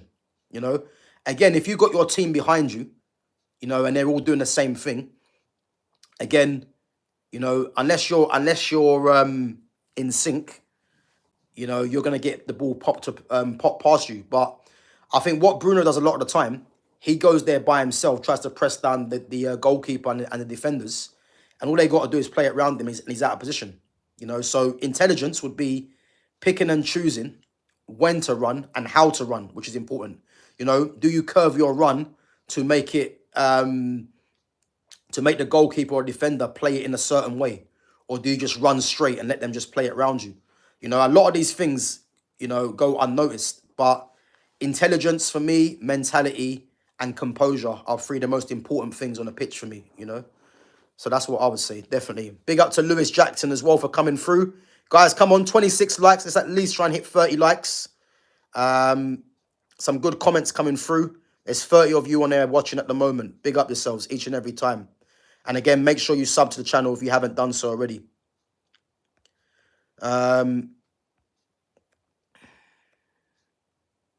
Big up to John Palmer as well. And Chrism Ock. So, John Palmer says, what's your favourite team? Man United. It's Man United. Demiza Praise says, I think Rasmus Højlund isn't really going to be bad this season. It's going to take him a bit of time, but he's going to do better. The boy's got potential. And again, I like questions like this or comments like this because, again, it's about giving a difference of an understanding. So, Demiza, big up for your comment as well. What I would say is, you're saying Rasmus Højlund has got a lot of he's got potential. So Rasmus Højlund's 22 years of age, and when you're saying he's got potential, I'd like to say potential because you've put your comment in there, but you haven't said what he's got potential to go and do what. Yeah, because I think a lot of the time what people do is that they say generic comments, but don't really say why they think the player's got potential to go and do what.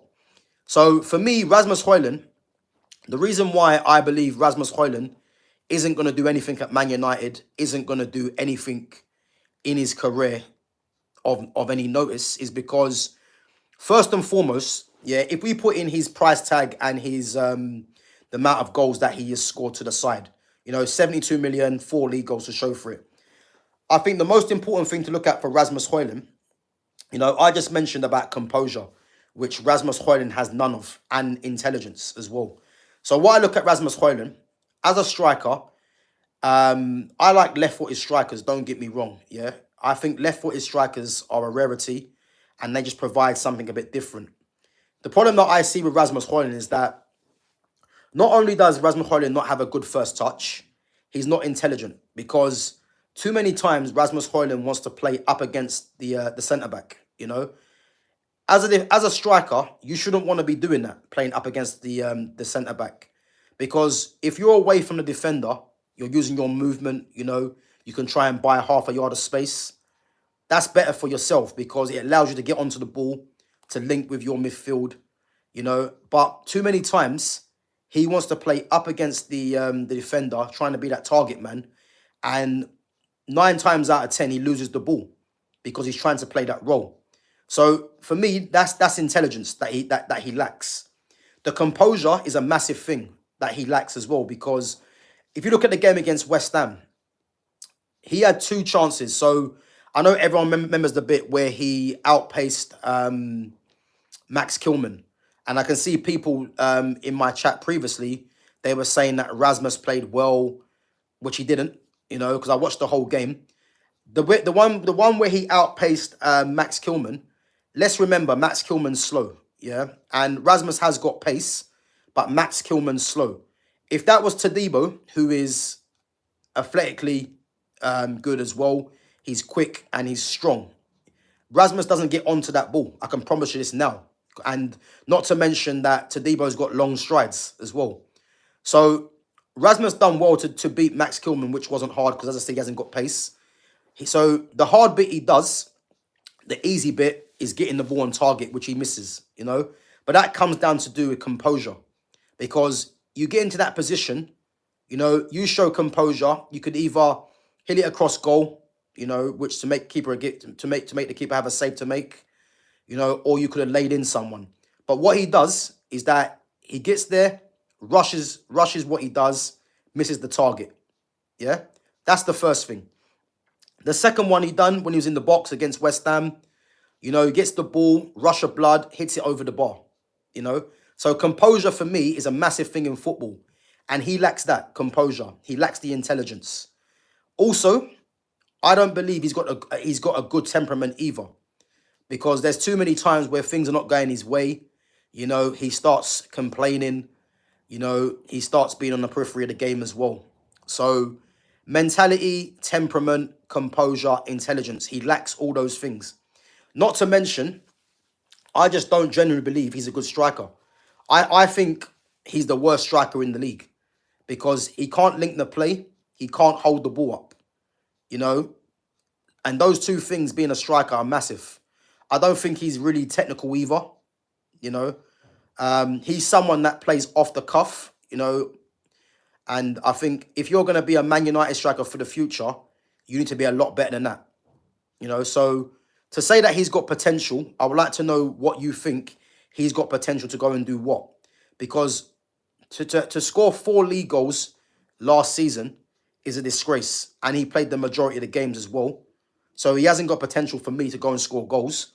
And those things that I've just mentioned, these are the kind of things you either have or you don't. And he hasn't got them, unfortunately. So big up for your comment. But the faster United move him out, the better.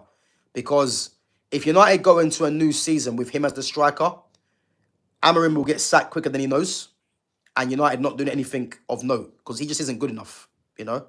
And there's been players before him and there'll be players after him that won't be good enough. So, yeah, he hasn't got no potential for me. But big up for your comment, man. Let's see. Big up to Paul. Is it Paul Lowe as well for coming through?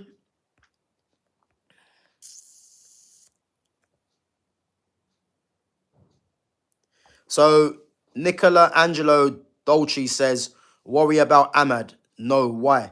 So, again, if you haven't seen the start of the stream, again, I mentioned AMAD and why I think there should be a worry is because what I would say about AMAD, you know, AMAD for me is one of United's best players. But this system, this system for me doesn't get the best of him, the best out of him. And the fact that we're looking at AMAD as a wing back in this system is a problem for me because AMAD is someone for me that needs to be involved in the game as much as possible. So if you've got a midfield that can't get the ball to him and he's on the periphery of the game, you know, you're not getting the best out of AMAD for me. And what I would say about AMAD as well is he has a problem in this system because the manager loves Diogo Dallo and Dallo's been given the number 2 shirt. Dallo, for me, in this system, should be playing as a right-sided centre-back, but he's not going to because Yoro's there, Mazraoui can play there as well. So the problem that I see with AMAD is that if this manager is trying to shoehorn Dallo into the team, it's going to be at the expense of AMAD, you know, because Mbuemo, which is obviously he's going to be playing as the right 10, which means that if he wants to play Dallo, it's going to be right wing back or possibly left wing back. But then you've got Patrick Dorgu, who has started preseason very well and is left-footed, adds balance to that side. So you'd think that if Dallo comes in, he's more than likely going to be playing as a right wing back, which directly impacts AMAD. And again, I don't want to see AMAD play right wing back anyway. But in this system, we're more than likely going to see AMAD play in there. So again, I just hope that, you know, I keep saying it. I'm giving the manager 5 games to the start of the season to see what he does. If there isn't positive results, he'll be in trouble, and rightfully so. If Ineos pulled the plug on him, I'd have no complaints because if I'm honest with you, he shouldn't be here anyway for what he done last season. But he's here, so I'm not going to focus my energy on saying Amarim needs to go. But he's got 5 games, and a new manager comes in, you'd have to believe the model on what Ineos want to do, I believe will be 4 at the back, you know, whether it's a 4-3-3 or 4-2-3-1. And if that happens, you're going to get AMAD playing, for me, in either a right-sided attacker or as a 10. And I'd much prefer AMAD, seeing AMAD there with the ability that he has, you know. So that's why I'm saying I worry, because this system's not getting the best out of him. You know, he's not really on the ball as much as he should do. And not to mention, you know, you got the manager wanting to try and shoehorn Diallo into the team. So, but big up anyway.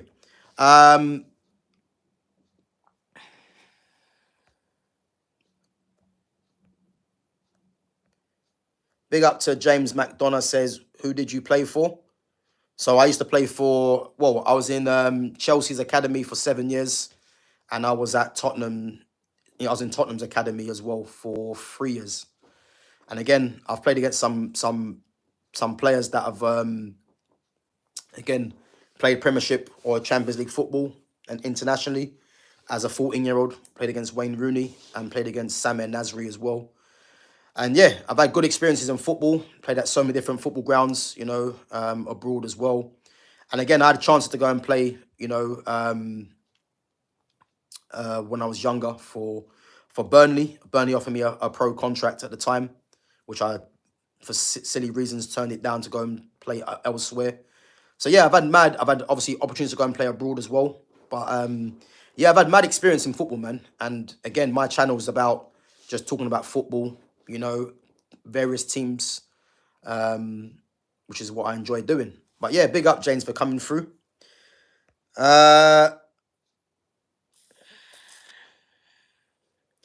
Chima Michael says, I feel like United should go for Isak. Listen, you and me both, but it's not going to happen, man. Like, I'm not even going to waste my time on this one. If Man United could get Isak, I think that would have to go down as, I'll go as far and say that will probably be United's greatest ever business done in a transfer window. And the reason I say that is because not because Isak is the best player that United have ever signed, but the situation that United find themselves in, no Champions League football, worst season that they've ever had last season, and the fact that Isak is, along with Erling Haaland, you would say the best striker in the league.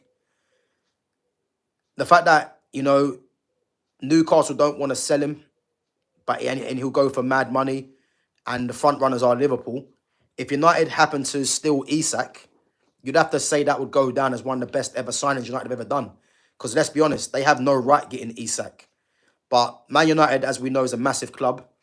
And if they're the one club that could get a player like that when it's not possible, you'd have to say it's them. But do I believe United signed Isak? I don't. For many reasons. But if it was to happen, listen, I'll be one of the happiest people right now, I would say. You know, but yeah, it's not gonna happen. Definitely not.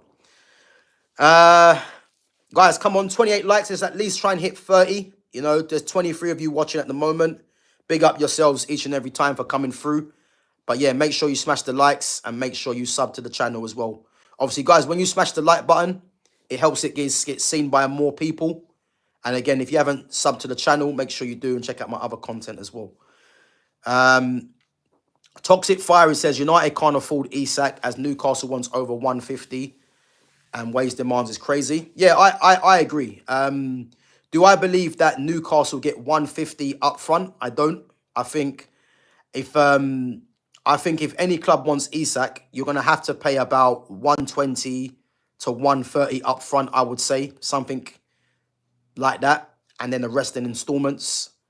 Or whether you're going to pay that over, you know, 3 or 4 years. I think the upfront payment's going to be a lot, put it that way. But yeah, United won't be involved in that Isak, conversation. And again, his wages, I think when you sign a player for that amount of money, which is going to be a British transfer record, the wages come with it as well. So Isak's going to be on a minimum of 250.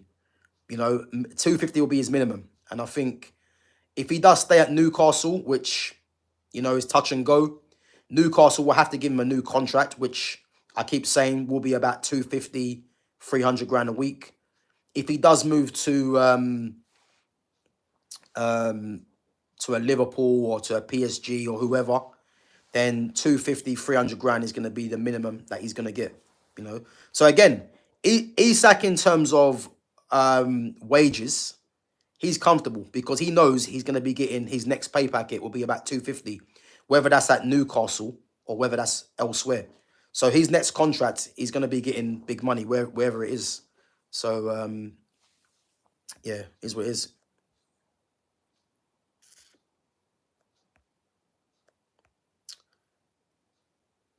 So Lumi says Hoyland may suit a slower league. Yeah, I agree. Which is why he's like him going back to Italy is more ideal for him because when Hoyland come from the from Serie A, again a lot of people were saying he's got mad pace, but that's because Serie A is a slow league. So anyone with physicality in that league is gonna look fast. But obviously the Premiership, as we know, is about physicality, and Hoyland has got pace, but it's probably no more better than a few other players because this league is littered with pace, with physicality. So again, his best bet is probably going back to an Italy. But again, United signed this guy for 72 million, having scored 9 goals for Atalanta, which is criminal. So yeah, it's mad. Big up to Barbara Joseph as well. Big up each and every time.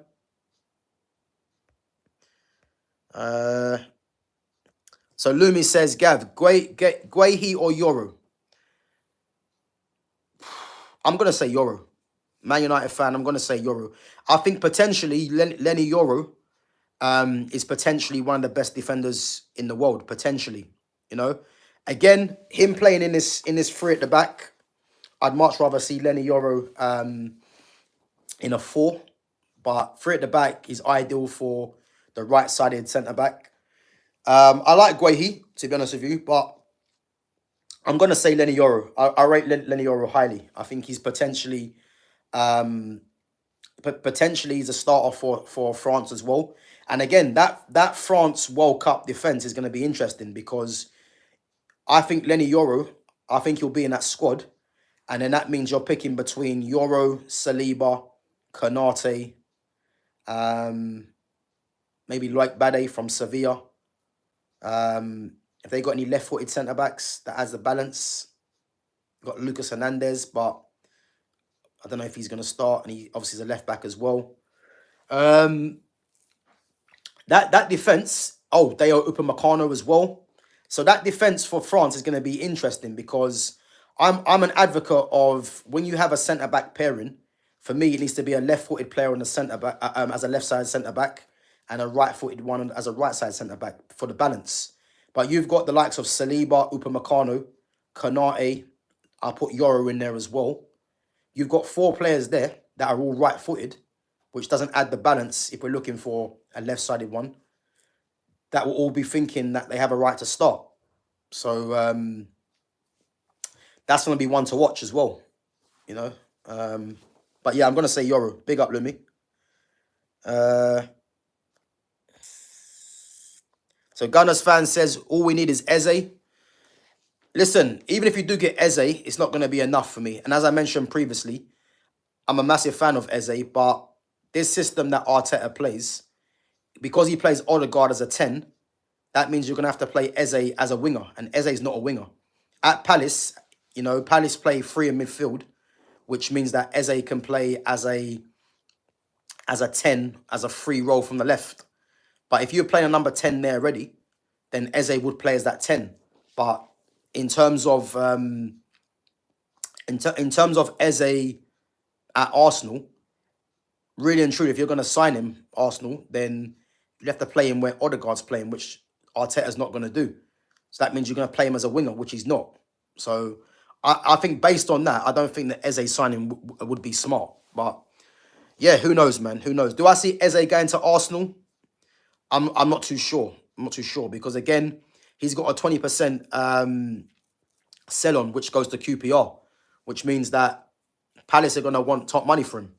Whether Arsenal do that or not, I'm not too sure. So yeah, I'm not too sure.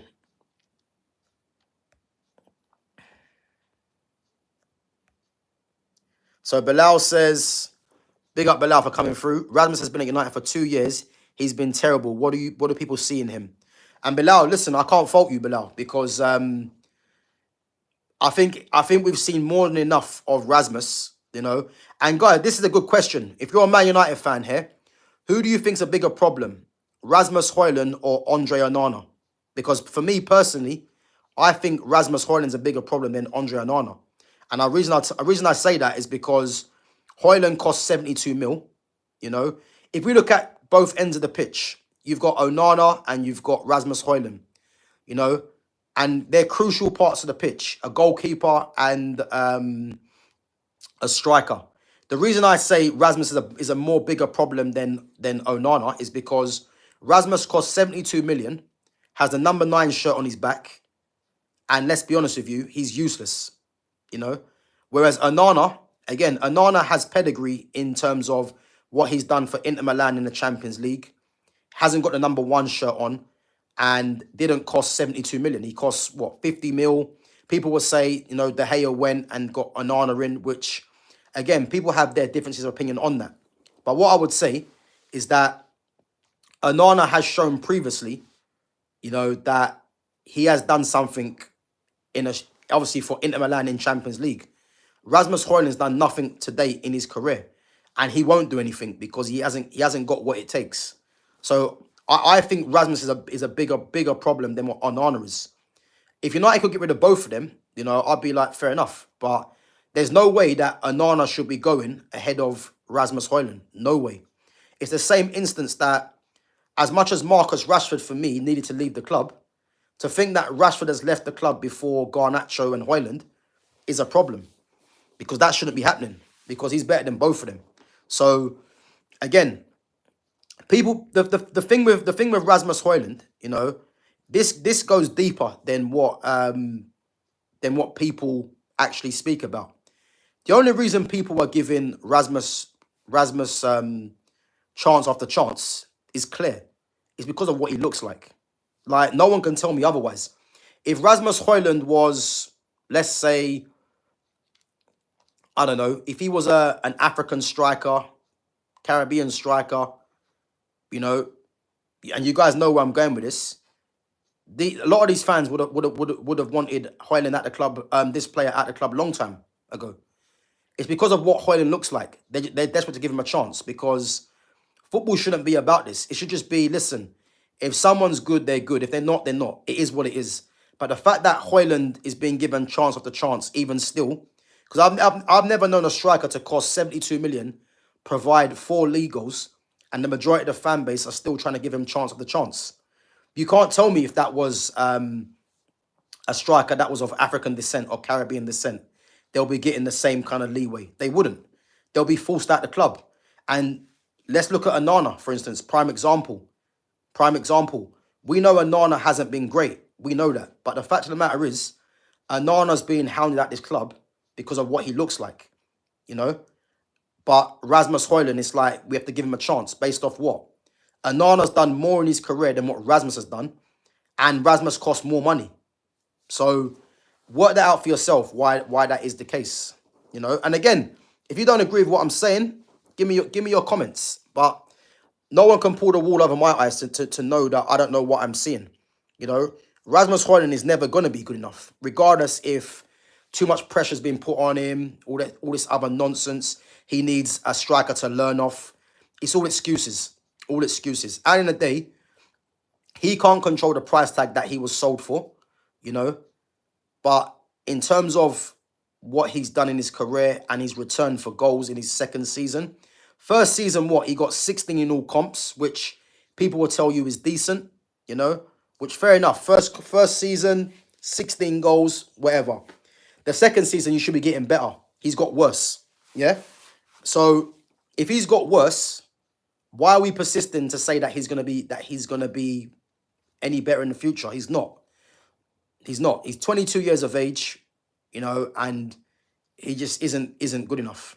So, as I said, the fact that people are persisting with this Rasmus Højlund is just crazy. You know, he ain't good enough, and it's as simple as that. You know.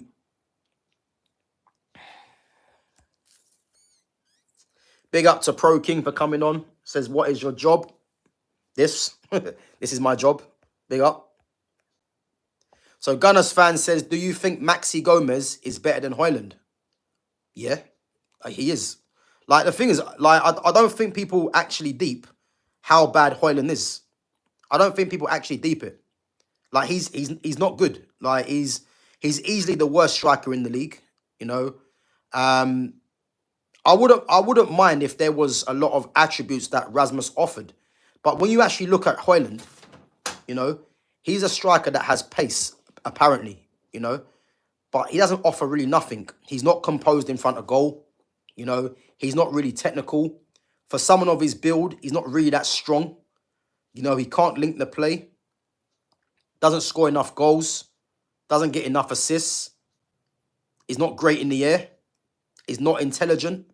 So yeah, all these things. The only thing I look at Hoyland is that he's left-footed. That's the only thing, because I like left-footed strikers being left-footed myself. But other than that, there ain't nothing that Hoyland actually offers. So I don't think people deep how bad he is. You know, so do I think Maxi Gomez is better than him? Well, yeah, he is. He's better than him. You know, Maxi Gomez is at Celta Vigo. Believe it's that Celta Vigo. And I've seen enough of Maxi Gomez to know that he's better than Hoyland. So, yeah, it's mad. Yeah, listen, Sham, you know me, man. Listen, if anyone doesn't know, man, second place just means you're the first loser. So second place shouldn't really be credited, in my opinion, because the objective that at the start of a season, if you're a top team, is to win the league. If you finish second, although it might look good for the viewing public, but really and truly, it just means you're the second. Really and truly, it just means you're the first loser.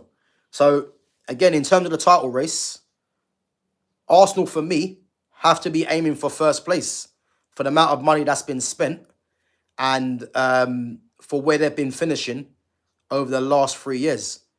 Because if Arsenal finish second again, let's say, which I don't think they will, then there's no improvement because you've done that. So the amount of money they've spent is either going to be first place finish to win the Premier League or a Champions League. And if one of those two are not done, why are you keeping Arteta? You know, it might be uncomfortable for Arsenal fans to hear that, but that's the truth. You know.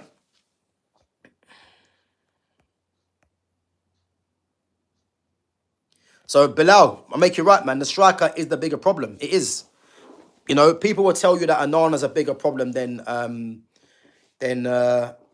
Højlund. He's not. Højlund's a much bigger problem because, as I said, with Anana, he's done something in his career at Inter Milan.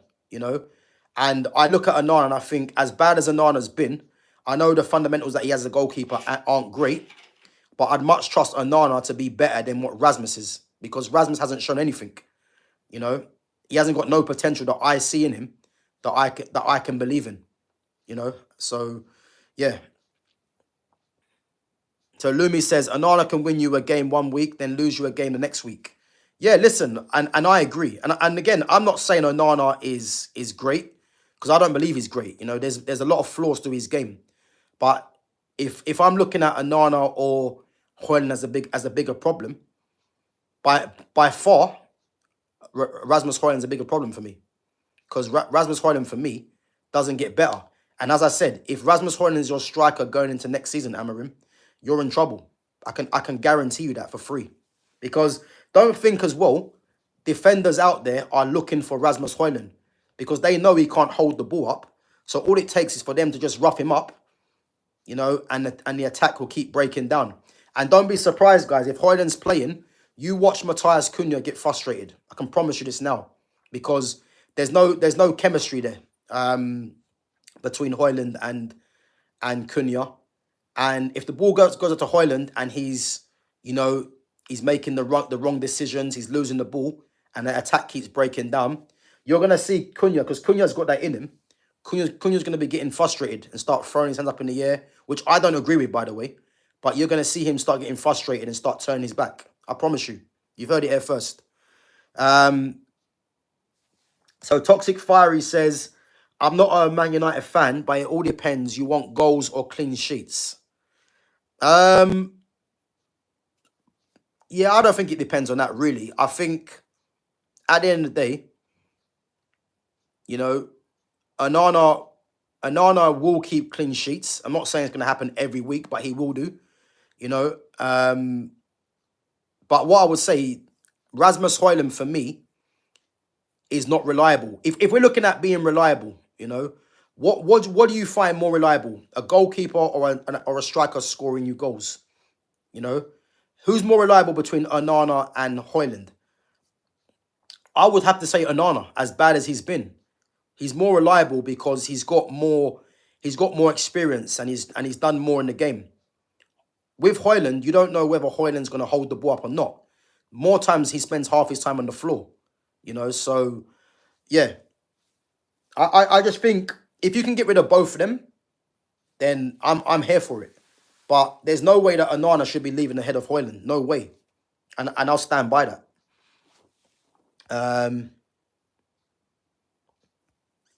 So Bilal says United need a better striker. Sort that position out first. I agree and I don't agree because what I'm saying is that I think that with Joshua Zirkzee, Man United have a striker that Man United have a player that's a striker there. You know, I think people seem to be forgetting this. You know, I think this system is making people think that Joshua Zirkzee is not a striker, but he is. You know, I think you change this system, the necessity for a striker is not really there because you've got one there, and then you've got two players that can play there if need be. So, as I said, I think if United bring in a striker, and if it's Mateta, if it's Vissa, if it's Tony, if it's a Watkins who I don't really want, then fair enough. But the system change, which the manager's not going to do, you know, is going to be to his detriment, you know, because Joshua Zirkzee for me is a striker, but just not in this system. People have their reservations, you know. So I don't think the striking position is more of a issue than what it is, you know, because you've got the wide forwards now, you know. For me, it just means that you need to get the balance right. And if he's going to play Rasmus Højlund with Zirkzee and with Cunha and Mbuemo, it's going to be a problem. It's going to be a problem. I promise you that now. But big up, man, Bilal, for coming through. Lumi says Chelsea look likely to have signed Garnacho, but they have said they won't pay more than 30 mil. Listen, if Chelsea sign Garnacho, yeah, then you have to question what's really going on. And I think with Chelsea, they're looking to sell him on for more money because I think they might look at Garnacho as someone that might still have, you know, marketability and someone that they can obviously sell for more money. That's the only reason I'm looking at, because if Chelsea want to compete with City and Liverpool, you don't go and sign Garnacho. But they're looking at, I reckon they're looking at flipping him, because I can't believe that they actually believe that Garnacho is someone that they can take to that can take them to the next level, because I don't believe they should have signed Gittins, but Garnacho is not better than Gittins. So if Man United are dropping their price to 30 mil and Chelsea don't want to sign him, again, man, it's problems. But yeah, as long as this guy gets out the club, the better. But for honest with you, if Chelsea sign him, it's laughable, really, I would say. But who knows? Big up to Ahmed Bangs as well. Not sure what you're banging, Ahmed, but big up for coming through, man. Yeah, listen, Bilal, I agree, man. If it was up to me as well, an upgrade on both of them. But there's no way that Anana should be leaving before Højlund. No way. So Lumi says, can you ever see Mount fulfilling his price tag? No, I can't. Mason Mount is a massive problem because, again, the regime that signed him, and you look at Ten Hag for this, have messed the club up, because you've given a guy that shouldn't even be here 250 grand a week, the number 7 shirt, which is iconic, and he doesn't start in his team. He don't start in the 10s, and he doesn't start in midfield. So you've got a player there on that amount of money for no reason. And this is something that, you know, I don't really see spoken about too much, you know, especially by the media. The media are not going to speak on him because he's English. That's a fact. But you've got a guy there that doesn't start for Man United's best team, and he's wearing number 7 is on 250. Again, I will go as far and say he's arguably a bigger problem than Højlund and Onana, Mason Mount. You know, for me, he's as big as a problem as both of them. Because although we might say Højlund isn't good enough, Onana isn't good enough, Mason Mount's on more money than both of them and cost more money. Well, he costs less than Højlund, but his wages and his price tag combined is more than Højlund and Onana, and he's not. And if we're being honest with you, he doesn't figure in this team. So he's a bigger problem for me, Mason Mount. So yeah, but do I see him ever fulfilling his price tag? No, because he isn't a great player. It's as simple as that. You know, I'm sick and tired of seeing people make excuses for certain players. Mason Mount should never have been signed in the first place. And the fact that he's on that money and wears the number 7 shirt, how is Amrim gonna get him into this team? Because if you try to force, if he's trying to force Mount into this team, that just means you're not playing Acuna and Mbeumo in the 10s. Or if you're gonna take Bruno out, which he's not gonna do, that means Bruno's, who signed a new contract, on the bench as well. So yeah, there's massive problems because one way or another, you're gonna have 250 Mount on the bench. You know, number 7 shirt on the bench. You know, because he's not gonna bench Cunha on Mbeumo, you'd think, because they're new signings and have to play anyway. So yeah, we have to wait and see on that one. Yeah, big up Sham, man. As Sham said, some good questions, guys. Big up yourselves. Guys, come on, smash the like. Let's at least try and hit 30 likes before we wrap up. There's 18 of you in there, 28 likes. Let's try and hit 30 if you haven't smashed the like button already. And again, make sure you sub to the channel as well.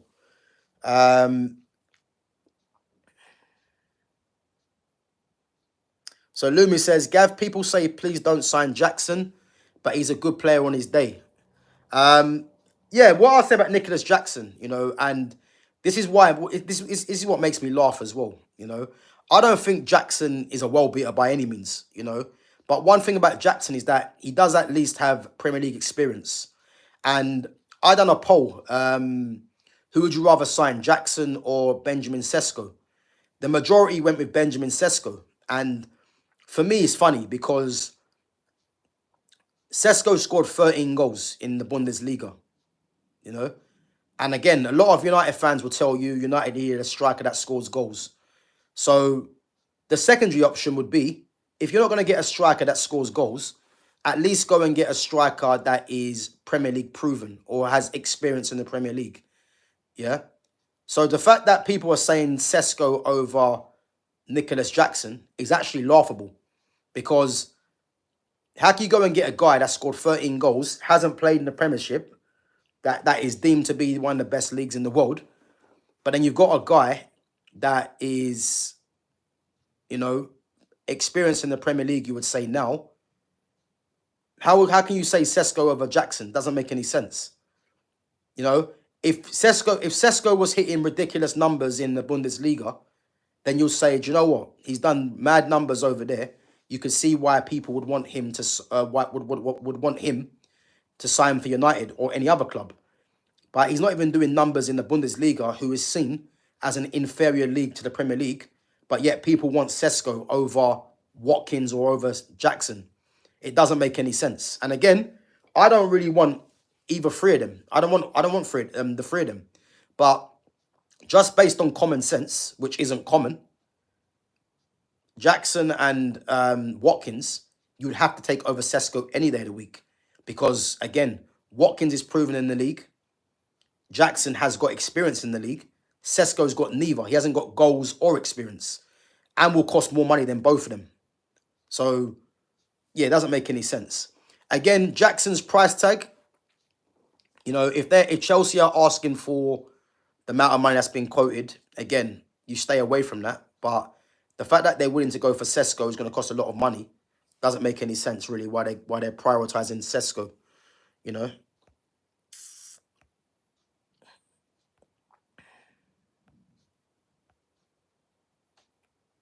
Yeah, big up Lumi, man, each and every time. Big up.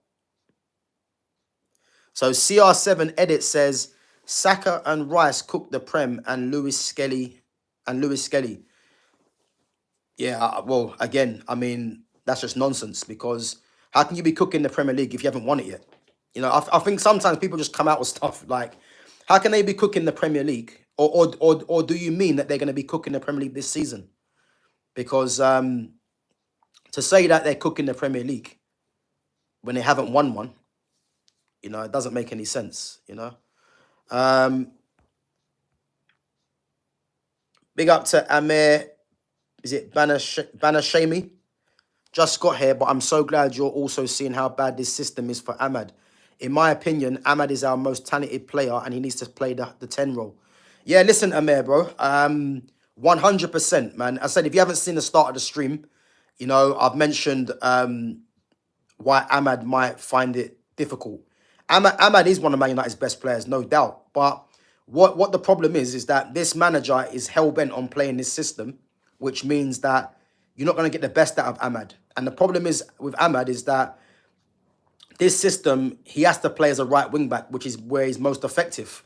But that comes with its pros and cons because you've got a midfield that can't get the ball out to him regularly. He spends more of his time on the periphery of the game and spends more of his time defending, you know, and a player that talented shouldn't be doing that, which is why this system is killing the likes of an Ahmad, is killing Kobe Minu.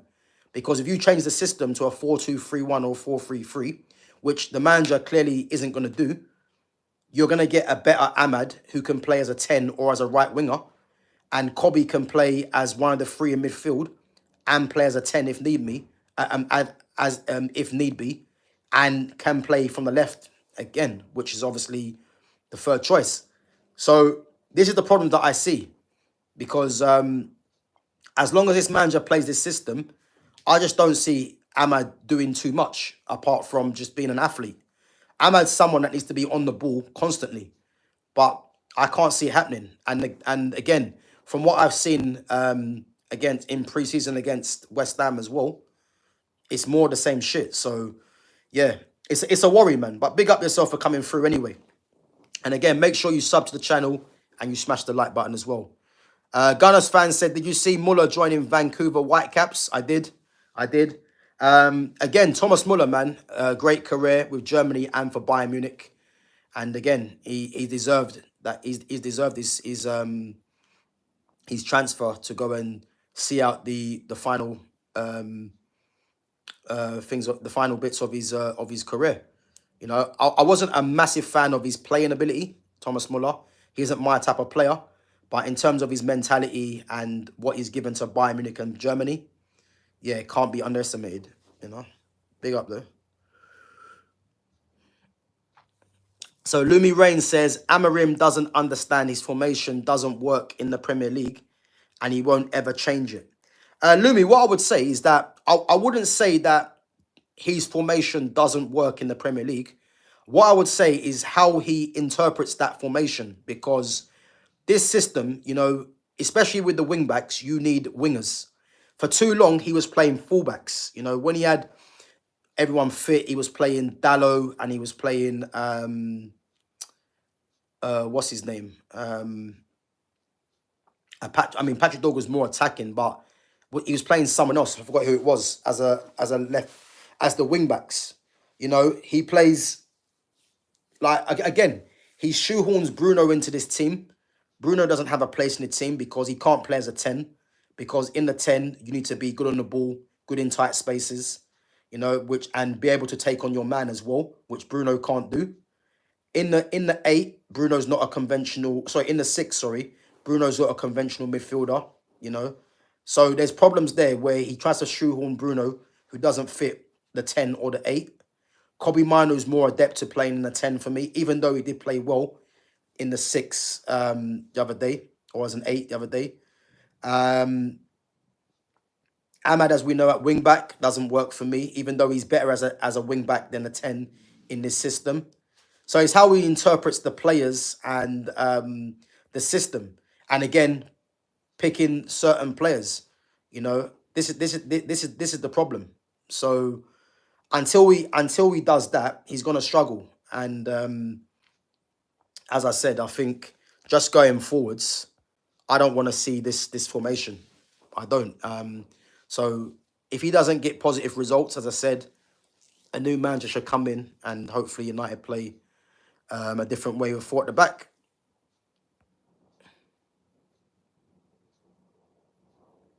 So Gunners fan says Højlund is the best striker when you take over Man United on beginner mode and plays every game. Well, that's the problem. That's the problem. Big up Gunners fan. So Toxic Fiery says Amarim to be the first big manager sacked this season. Yeah, listen, I'll go along with that as well because, again, we can't forget last season. Last season was nothing short of an embarrassment. And as I said, I think yeah, it's an embarrassment. So I'll go as far as saying that. And what I would say as well is he's got 5 games, and even after the next 5 games, if he somehow survives that, they're not easy games. So he's got to somehow try and get positive results. And if not, he's gonna be gone. CR7 Edit says Højlund is a good striker and Xerxes is shit. And you know what? It's comments like this that lets me know that, you know, whether you're a troll, you know, or whether you don't understand football properly to be saying nonsense like this. Again, everyone's free to their opinion, but I'm free to counteract these nonsense opinions. To say Højlund is a good striker and Xerxes is shit, again, just shows a lack of understanding about football. Because when you say things like this, yeah, at least come out with why you think Højlund's good and why you think Xerxes shit. And again, there's too many people that just have generic comments without even backing up what they're saying, yeah? So if you're saying Højlund's a good striker and Xerxes is shit, what is it that Højlund is better than at Xerxes at to say that Xerxes shit and Højlund is good? Because I would turn that around and say Xerxes better than Højlund because Xerxes for a start has a better touch. He has a better understanding of the game. He's better technically. You know, he's more intelligent. You know, in terms of receiving the ball, he's better at receiving the ball. They're just a few things, you know. In terms of holding the ball up, Xerxes can hold the ball up better than what Højlund does. You know, so again, when people are saying these kind of generic comments, it's like, at least say why you think he's better, and then obviously I'll counteract what you're saying. You know, I'm not saying that because it's your opinion, but you need to come with a bit more than just saying he's shit and Højlund's a better striker. Because I'd argue that he's not a better striker, you know, because Xerxes got more composure as well. So, yeah. But these things, as I said, people just say things to get a reaction and don't really back up what they're saying. But Bilal, you said it, yeah?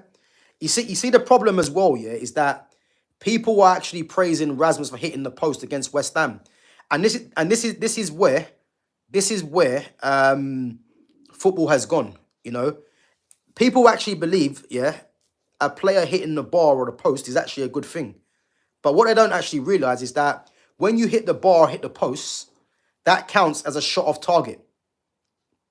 Yeah, that counts as a shot off target, which people probably don't even actually realize.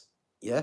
So I watched the whole game against West Ham, yeah, from Man United. And Rasmus wasn't even good. It's just that what it is, the bar's so low for Rasmus, all he has to do is look lively, and then people think he's had a good game. You know, and the bit where he outpaced Max Kilman, which because Kilman's slow, the hard bit you would say was done. The easy bit he missed.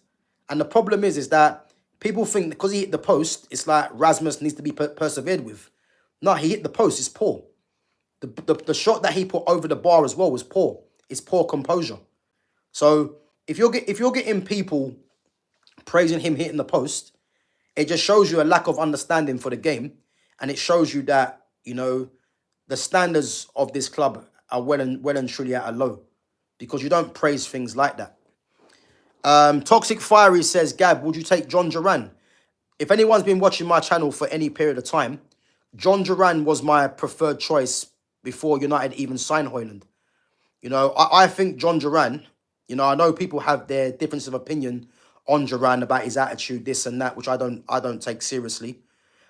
For me, John Duran's going to be one of the best strikers in Europe in the next couple of years, because he's gone on loan to Fenerbahce, but I think he returns to one of the top leagues in the next couple of seasons. And again, he's only, what, 21?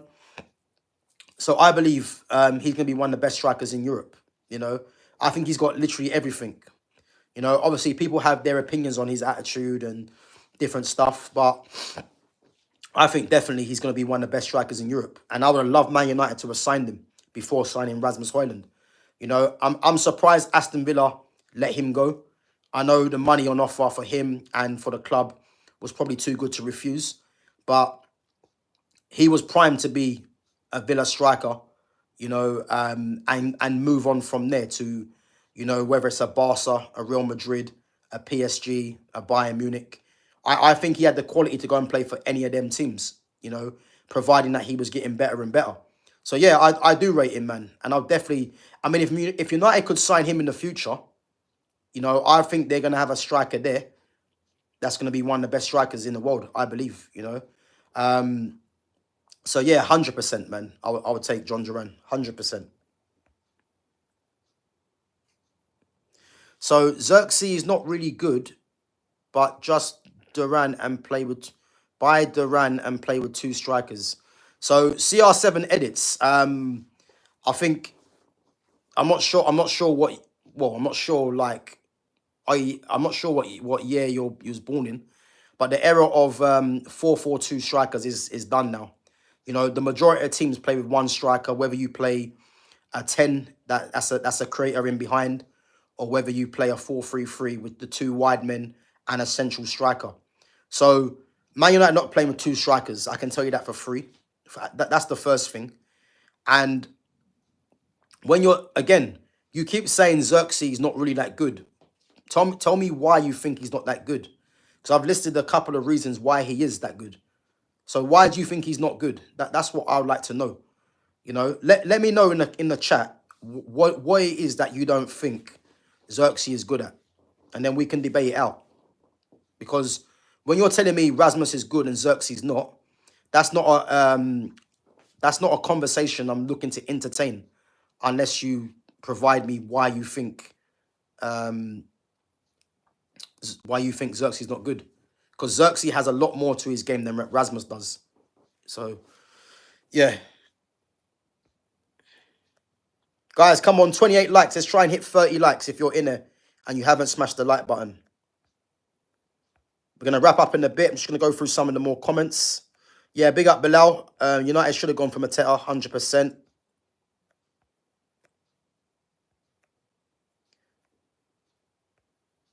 Just going to skim through some of the comments, guys.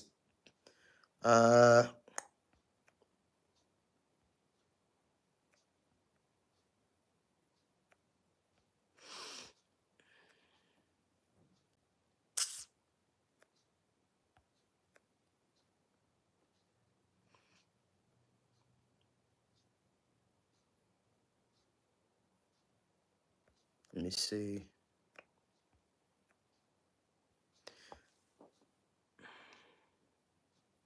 Well, as Bilal said, you know, Xerxes offers way more than Rasmus. And Gunners fan hit it. Gunners fan hit the nail on the head. You see, Xerxes, yeah, Xerxes is like an Ivan Toney, you know, and I'm not sure where football has become allergic to players like this. You know, when you're getting players like this, yeah, you should be cherishing players like this, because players like this don't come around too often. You know, Xerxes is a very, very good footballer, and the thing is, because in a way Xerxes is his own downfall, because Xerxes is so good as a footballer, people think he's a number 10 when he's actually a number 9. You know, but he's just a number 9 that's a very good footballer. And the thing is, as I said, in terms of what Ivan Toney does, Xerxes offers a very similar threat. You know, Ivan Toney's probably a bit more adept to running the channels than what Xerxes does. But in terms of the link play, the hold-up play, both of them do the same job. And again, Xerxes is not a striker that is gonna score you 30 goals in the league. But then again, there isn't many strikers that do score you 30 league goals. if you look at the top goal scorers in the Premier League, you got Mo Salah, Erling Haaland, Alexander Isak. Them guys are the only guys really that are hitting the numbers of like 25 and above in the Premier League. No one else is doing that. So I don't know why people are expecting what they're expecting of Xerxes. Xerxes not going to hit them numbers because Xerxes is not an out-and-out goal scorer. He's someone that will make the team play better and he's more all-rounded. So, again, the comparison with him and Tony, I can see. I can see. But unless people want to understand what kind of player that Xerxes is, you're always going to be trying to chase something that isn't there. Because Xerxes is not going to hit 30 goals. He's not. But what he will do is that he'll get his fair share of goals and assists, and he'll help facilitate for the wide players. You know, and this is what it's about. Yeah, big up Toxic Fiery, man. Big up. Yeah, big up, man. Come on, guys. One more like. Let's come on. Let's try and hit 30 likes if you're liking the content. Big up. Yeah, but Toxic, listen, it's a pure football talking channel. You know, as I said, I think it's one of them things where, you know, I just love talking about football. I just love differences of debate, you know, and again, it's not you guys are not here to agree with my opinions. It's not about that. But as I said, when you're coming with your opinions, all I ask is for you guys to at least back up what you're saying. Because I think there's too many people out there, you know, whether it's pundits, whether it's the media or other channels, is that, you know, other fans, they come out with stuff without either having, you know, evidence to back up what they're saying. You know, and this is what's annoying for me, you know.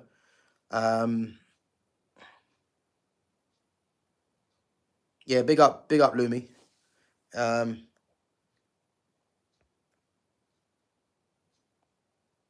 Yeah, I would agree with that, Lumi. Tony's more Ivan Tony is more of a goal scorer than what Xerxes is. He is. But in terms of what both players offer, I think Xerxes offers more, and Xerxes is more skillful than Ivan Tony.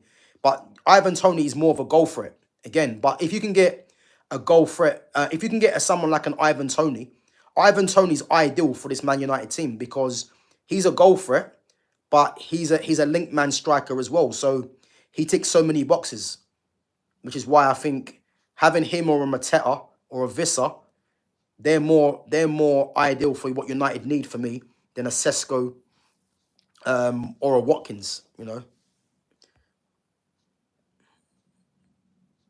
Big up to Chris and Mark.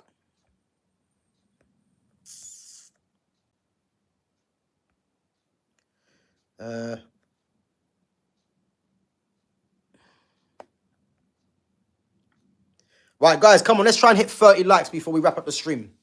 Big up to each and every one of you as well for coming through. And again, guys, make sure as well you check out the posts. Check out the posts. Check out my other content as well. Some very good content on there. You know, as I said, make sure as well you sub to the channel, you know. But let's try and hit at least 30 likes before we wrap up. And if you guys got any other comments to make, let me know. And I'll get back to you. Yeah, so I'm just reading something. So Shama said, Gamer, nobody at Newcastle are monitoring Isak. Apparently he's gone AWOL. I've not heard that. Personally, I don't think Isak has gone AWOL. I don't think he will do that to Newcastle. Because again, if he does that, he's got 3 years left on his contract, and it's going to make it even harder for Newcastle to sell him now. Because if you're Newcastle and Isak's gone AWOL, you'll just drive the price up even higher to price him out, if anything. So I don't think he should be going AWOL. I don't think he would do that to the Newcastle fan base anyway, you know. So Toxic Fiery says, no offense to Joshua, I just don't think that he's a Premier League player. Big up Toxic. I mean, I'd have to disagree.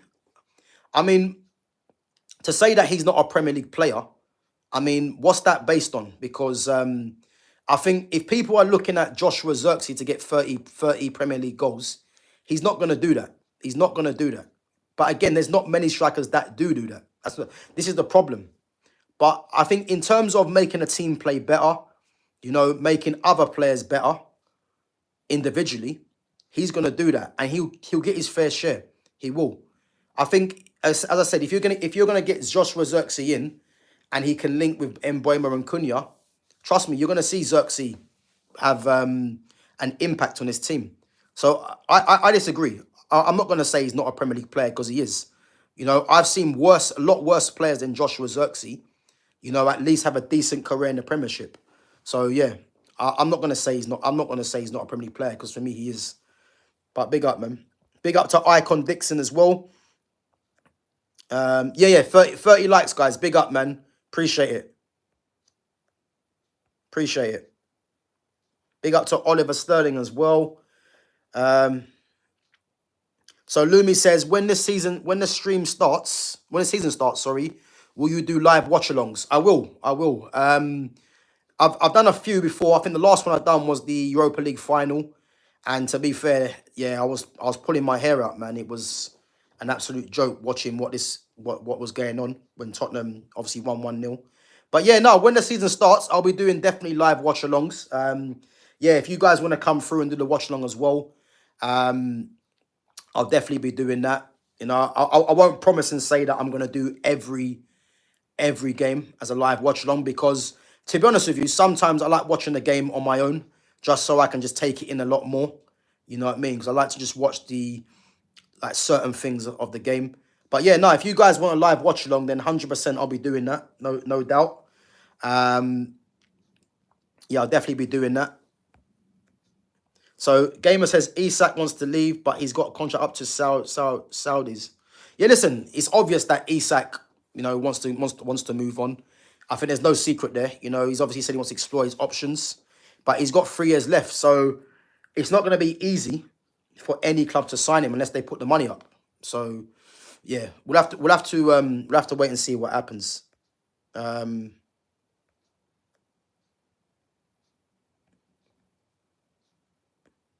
Oh, here we go. Gunner 93 says, you man need to worry about Glockeres. Glockeres. Listen, Gunner 93, man, for that energy, I want to see Glockeres, as you're calling him, score a hat-trick on his first start. If he does start, that is, yeah, against United. So but big up for coming through. So Toxic says, what I mean is maybe not a big 6 team. If I think he would be a good player like Fulham or Brentford. Toxic, I disagree. Yeah, I'll tell you why I disagree. Joshua Zirkzee would be perfect for Liverpool. If Liverpool didn't sign Ekatike, Joshua Zirkzee would be perfect for Liverpool if there was no rivalry between Liverpool and Man United. And I'll tell you why. Because if you look at what Liverpool have, they've got Salah and they've got Cody Gakpo now. So as I said before, it's about having combinations, and relationships. If you look at Zirkzee is a false 9 that can link the play for the wide strikers. Salah's one, and you look at Gakpo now as being the other. And again, if Ekatike was there along with Zirkzee, Ekatike can play from the left. So this is why it's important having relationships, so you can get the best out of others. So Zirkzee dropping into that 9, linking the play, would work perfectly for what Liverpool want to do, which is why they were looking at the likes of João Pedro, because João Pedro can do a similar kind of role, as well as Zirkzee can play as a target man as well. So yeah, he'd be perfect for Liverpool as a top 6 team. He would. Like when you're saying Fulham or Brentford, he's no disrespect, but he's better than Fulham and Brentford. I don't think people realise what a good player Zirkzee is. Because Man United are a broken team, a broken club, don't let that take away from how good Zirkzee is, because Zirkzee is a top player, man, and he's going to show it this season, I believe. Gav, you think Isak is staying or going? I'm going to say he stays. I think he stays. I just don't see how Liverpool put the money up for him. And again, Newcastle don't have to sell because they got the money. They've got money in Newcastle, so they don't have to sell. And he's got 3 years left on his contract. So I'm going to say he stays purely on that. purely on that, because he's going to take about 150 to get out the club. And even that, Newcastle might not even sell because they don't need to. He's got, if he had like a year left on his contract, you know, it would be like difficult for Newcastle to retain. But the fact that he's got 3 years left, it's going to take mad money to get him out of there. So, yeah, big up to Chris and Mark, man. 50 likes the next target. 100%. 100%. Guys, if you're in there, make sure you smash the like button. But yeah, we're obviously trying to try and go keep improving. But yeah, big up yourselves for hitting the 31, the 30 targets, like the 30 likes target. Big up. Yeah, listen, gamer, of course, man. Of course. Of course.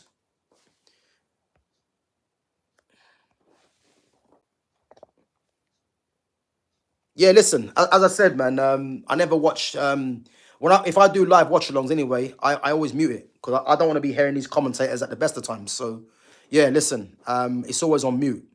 But a lot of the time I like watching the games on my own to try and take in the game. But yeah, if I do live watch alongs, it's on mute, definitely.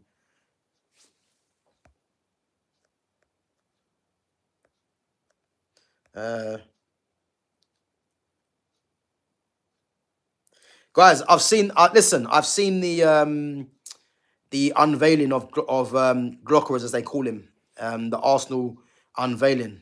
I mean, that fan base, man, they really are special, man. Especially, yeah, they really are special, man, because I don't know what that was about, that unveiling. And as I said, they have to be looking at winning the title or Champions League. Otherwise, it's a failure of a season. But guys, listen up. Big up to each and every one of you for coming through. Been going for a little while now anyway. Again, if you haven't smashed the like button, make sure you do. And make sure you sub to the channel as always as well. And guys, make sure you comment on the poll that I've done recently. The most recent one's a good one, so I'm not going to spoil it for you guys. I'll let you guys check it out. And there's been a few others that I've done as well. So there's one on the Premier League best midfielder. There's one on attacking midfielders, you know. There's other ones on there. So make sure you give that a check on my posts, you know. And again, let me know through the comments what you guys think. And as I said, I appreciate you guys coming through each and every time. And again, make sure you guys smash the like button and sub to the channel. Guys, I should be back a bit later tonight at 7:30. I mean, if anything breaks, then obviously I'll schedule the stream. So make sure your notifications are on. And check out the schedule as well to see when I'm back live. But if I am back live, it should be 7:30. So yeah, hopefully see you guys back there as well. And I say big up to the mods each and every time. You know, big up to all the newcomers that are contributing to the channel, giving me your questions as well and your comments. It's much appreciated, guys, as I said. So yeah, I should be back at 7:30 tonight. If not, then definitely back tomorrow. And as I said, guys, check out my posts, check out my other content as well. And big up yourselves each and every time for coming through. And I'll catch you guys in a bit. Take it easy.